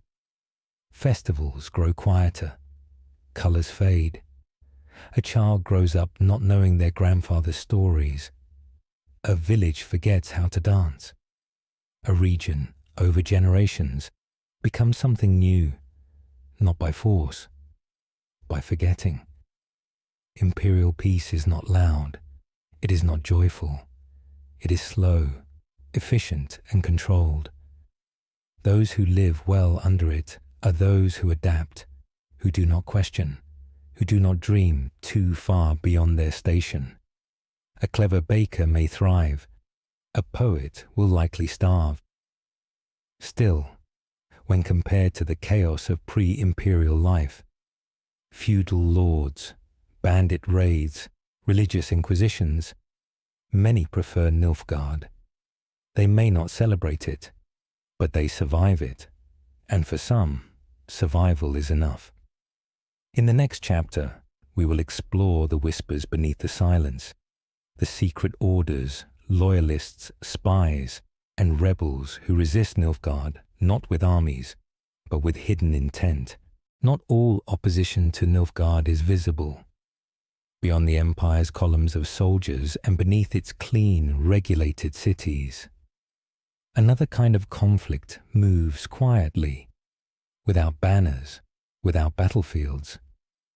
It is the resistance of silence, the quiet war. Across the occupied territories, resistance takes many shapes. Some is passive, some is deliberate. A school teacher continues to tell her students stories from the old kingdoms, even as she teaches imperial doctrine. A blacksmith hangs a symbol of the northern lion inside his shop, behind a curtain. A farmer plants rose in a forbidden pattern, an old sign of protest, no longer spoken aloud. These acts may seem small. They are small, but they are also something else. They are reminders. Memory under occupation becomes a kind of resistance.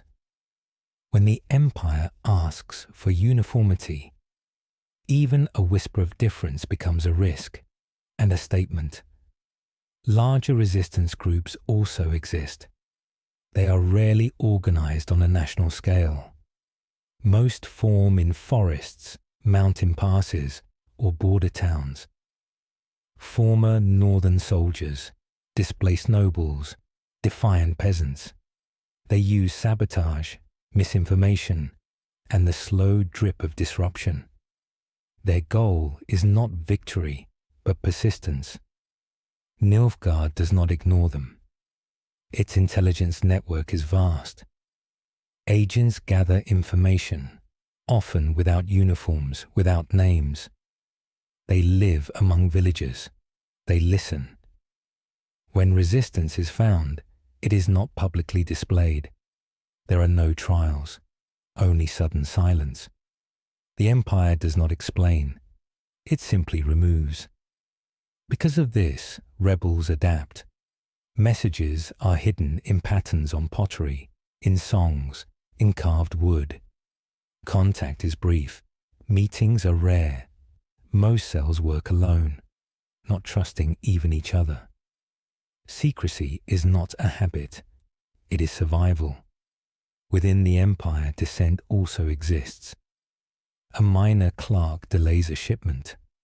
A military officer turns his eye from a known sympathizer. These are not traitors. They are simply tired.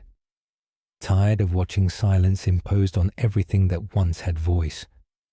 Not all resistance is noble. Some acts are cruel. Retaliation comes. Innocents suffer. Revenge replaces principle.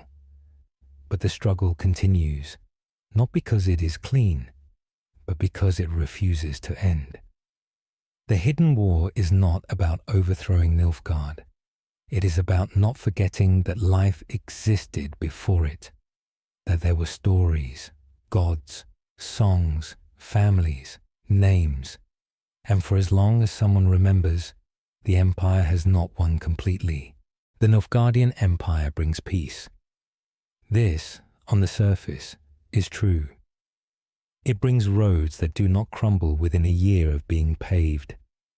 It brings aqueducts and sanitation systems that reduce illness.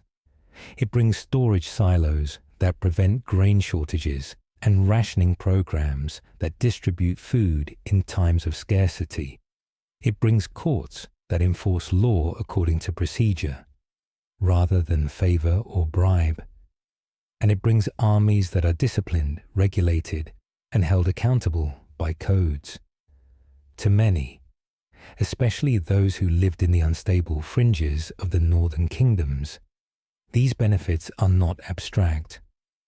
They are real, daily improvements, a safe road, a predictable tax, a guard who does not steal, a letter that arrives on time. For a peasant, for a merchant, for a midwife or a miner, the empire may appear, at first, not as a conqueror, but as a system that finally works. And yet, for all its order, for all its calculated structure and efficient governance, there remains a question that is quietly spoken, though rarely answered. What is the price of this peace? It is not a price paid all at once. It is paid slowly, quietly. It begins with the changing of words. Local dialects are discouraged. Children are taught to read and write in Imperial Nilfgaardian. Over time, village names are altered to match official maps. Old terms are replaced. What was once a river called Mirel becomes Linear 9. What was once the summer festival of Ashwield becomes Third Quarter Agricultural Gratitude Day. The change is not violent, but it is total. Temples are not destroyed, but they are inspected, approved, realigned. The teachings of local faiths are reviewed. Altars are moved. New rituals introduced. The fire remains lit, but it no longer warms in quite the same way. Art continues. Music continues. Even poetry continues. But it is watched. Certain themes are discouraged. Certain words vanish from publication. Painters are funded to depict imperial victories. Musicians compose anthems to the emperor. The past, so rich and uneven, is pressed into a single, smooth form. For the empire, this is harmony, a unified culture, a consistent people, a future without the divisions of the past. And in a sense, it works. Crime falls. Trade increases. Schools function. Families no longer fear roaming bands of unpaid mercenaries. But peace, true peace, is not simply the absence of chaos. It is the presence of meaning.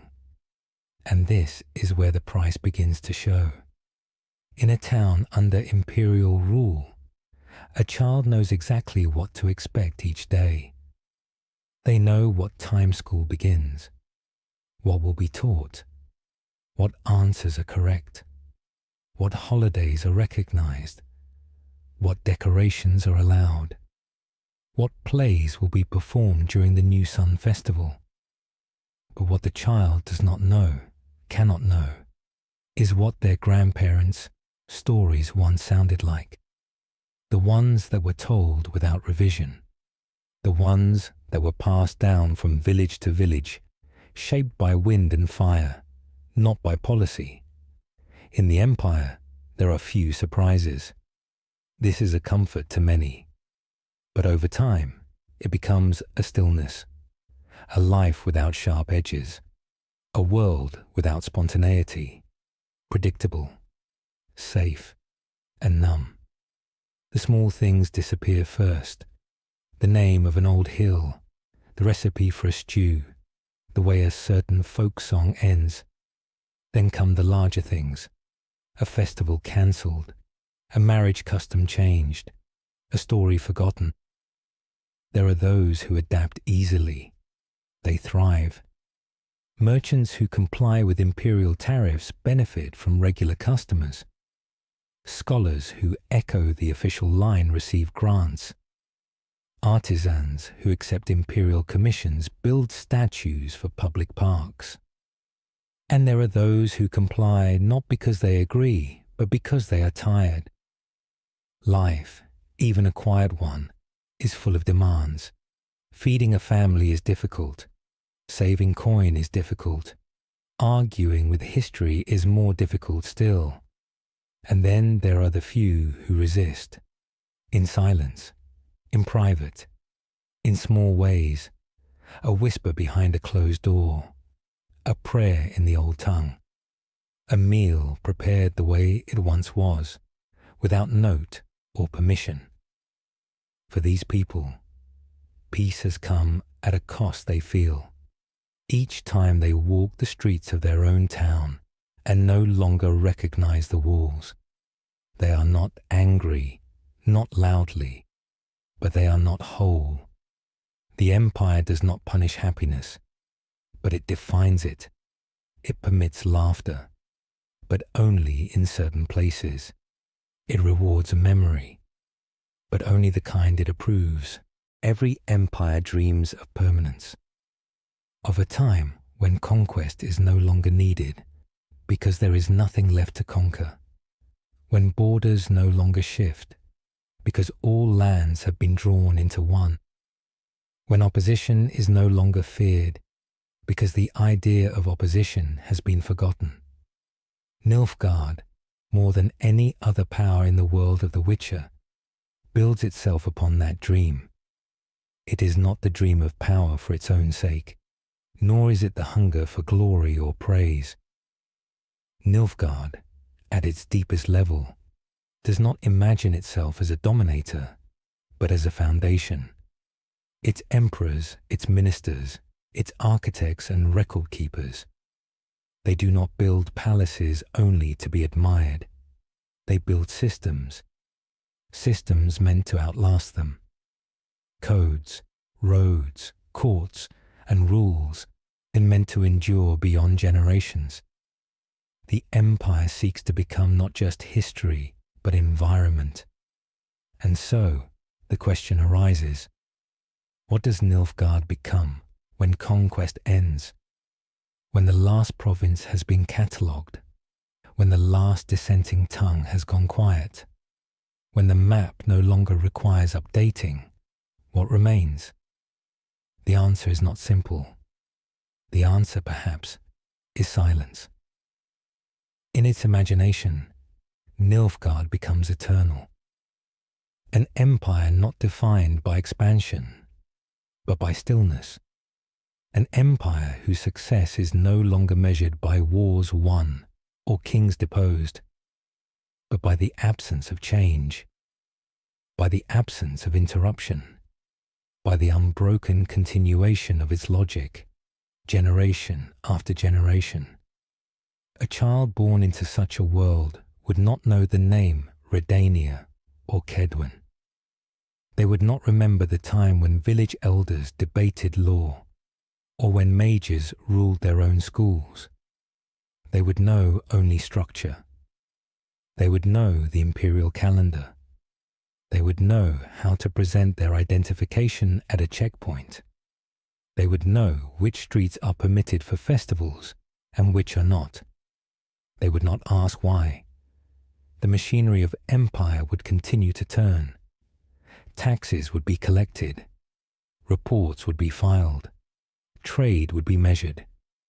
But beneath the numbers, something would shift. Slowly, quietly, without alarm, without war to justify its discipline, Nilfgaard would face a question it has long postponed. What is it for? Conquest defines purpose, but peace tests it. In this peace, cracks would emerge, not dramatic, not loud, but real. A noble house, grown rich from imperial contracts, begins to question the need for such strict central oversight. A provincial governor, respected by locals, grows bolder in interpreting law. A university funded by the state quietly reintroduces regional history in its curriculum. These are not rebellions, but they are changes. And change, in an empire built on permanence, is the first erosion.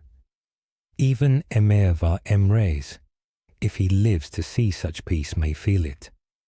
Not as failure, but as drift. The machine works. The grain moves. The reports arrive.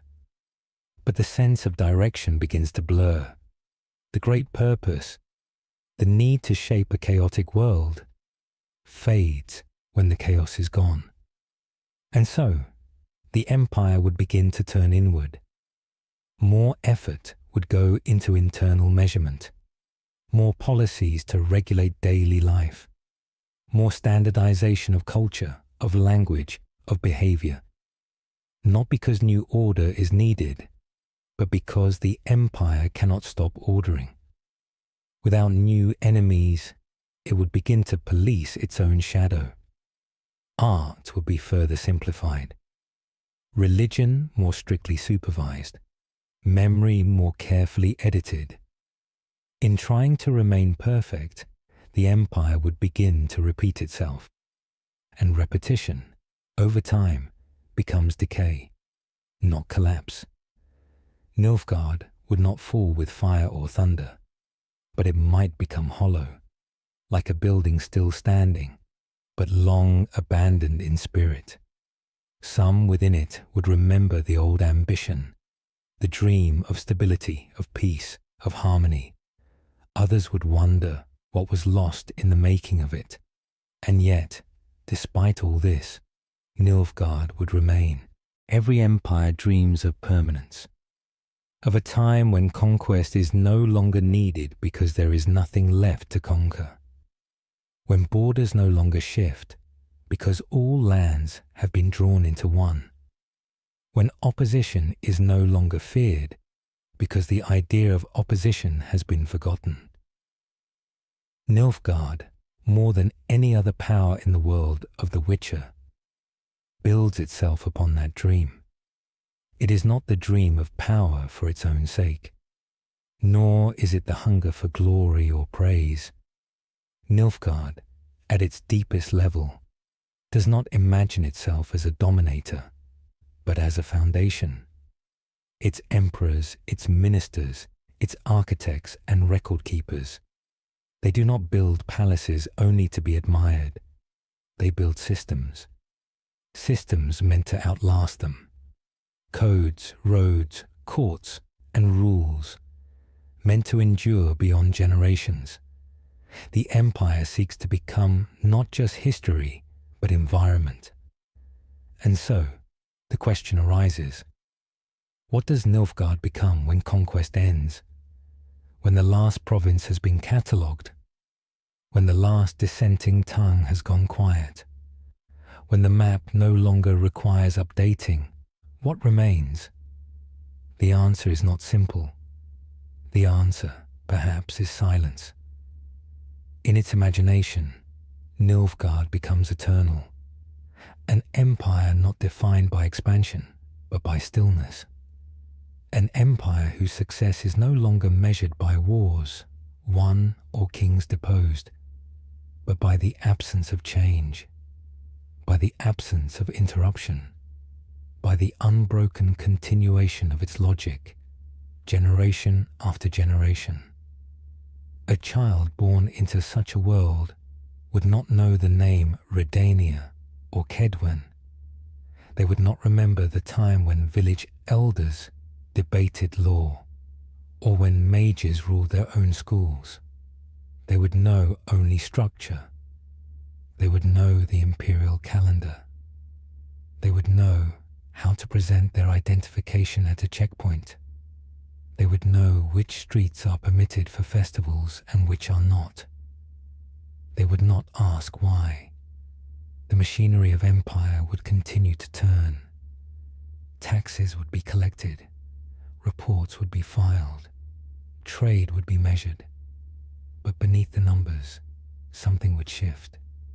Slowly, quietly, without alarm, without war to justify its discipline, Nilfgaard would face a question it has long postponed. What is it for? Conquest defines purpose, but peace tests it. In this peace, cracks would emerge, not dramatic, not loud, but real. A noble house, grown rich from imperial contracts, begins to question the need for such strict central oversight. A provincial governor, respected by locals, grows bolder in interpreting law. A university, funded by the state, quietly reintroduces regional history in its curriculum. These are not rebellions, but they are changes. And change, in an empire built on permanence, is the first erosion. Even Emir var Emreis, if he lives to see such peace, may feel it, not as failure, but as drift. The machine works. The grain moves. The reports arrive. But the sense of direction begins to blur. The great purpose, the need to shape a chaotic world, fades when the chaos is gone. And so, the empire would begin to turn inward. More effort would go into internal measurement, more policies to regulate daily life, more standardization of culture, of language, of behavior, not because new order is needed, but because the empire cannot stop ordering. Without new enemies, it would begin to police its own shadow. Art would be further simplified, religion more strictly supervised, memory more carefully edited. In trying to remain perfect, the empire would begin to repeat itself. And repetition, over time, becomes decay, not collapse. Nilfgaard would not fall with fire or thunder, but it might become hollow, like a building still standing, but long abandoned in spirit. Some within it would remember the old ambition, the dream of stability, of peace, of harmony. Others would wonder what was lost in the making of it. And yet, despite all this, Nilfgaard would remain. Power is not always held by armies or laws. Often it is carried in something quieter, something that slips unnoticed into daily life, into speech, into writing, into the symbols we see but rarely question. Nilfgaard, in its unending desire to shape the world, understands this deeply. Long before a province is conquered by force, it is prepared by language. And long after an army has passed, its banners remain, not just on buildings, but in minds. The language of Nilfgaard is not poetic. It is structured. It favors clarity, brevity, directness. It avoids metaphor. It discourages ambiguity. Children learn it in school books. Clerks write it in triplicate. Emissaries speak it with practiced formality. To adopt Nilfgaardian is not simply to change how one speaks. It is to change how one thinks. A northern peasant, asked to translate a local saying into Nilfgaardian, might struggle, not because the words are complex, but because Nilfgaardian leaves little room for suggestion, for layers of meaning, for old superstitions or regional flavor. A phrase like, "the wind carries the heart," has no place in a system that prefers statement of intent received and logged. And yet, over time, the change occurs, not through force, but through practice. Children correct their parents. Shopkeepers replace hand-painted signs with imperial standard placards. Town criers read from scripts sent by district offices. The old words fade, not erased, but simply unused, forgotten like a path overgrown. Alongside language, the empire introduces symbols. The black sun on gold is everywhere, on documents, on uniforms, etched into coins, stamped into bread. It represents not warmth, but constancy, not comfort, but presence, an abstract reminder that the empire sees all, covers all, endures all. The architecture speaks the same language. Imperial buildings are functional, rectangular, balanced, unadorned. They do not celebrate beauty. They embody control. Stonework is precise. Doors are uniform. Interiors repeat. In such spaces, one feels not lost, but watched. Even time is regulated. Nilfgaard introduces its own calendar, its own holidays. The year is divided into imperial quarters. Regional observances are moved, renamed, or merged with state ceremonies. A harvest festival once marked by songs and fires becomes Food Collection Day, Q3. People adapt. They always do. They repeat the new phrases. They mark the new dates. They nod when asked to recite the imperial pledge. And yet within them, something else lingers. A grandmother hums an old song, no longer remembering its words. A trader refers to a road by its former name, then quickly corrects himself. A child finds an old coin and asks why it shows a lion, not a sun. The empire does not punish these moments. It records them. It studies them. Language, to Nilfgaard, is not merely communication. It is a diagnostic tool, a way to measure progress. If the people still say blessings of Meletele, then the temples have not yet done their work.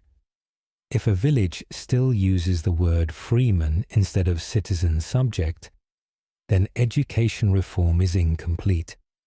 Everything can be categorized, everything can be charted, but not everything can be controlled. Because language is not only taught, it is felt. It grows in silence. It hides in lullabies. It returns in grief, in love, in laughter. And while Nilfgaard reshapes the world's speech, the world, in small ways, resists. A scribe adds a flourish to their letters. A teacher tells two versions of a story, one official, one remembered. A new song uses imperial vocabulary, but its melody belongs to another time. The empire does not fall because of this, but it does not fully win either.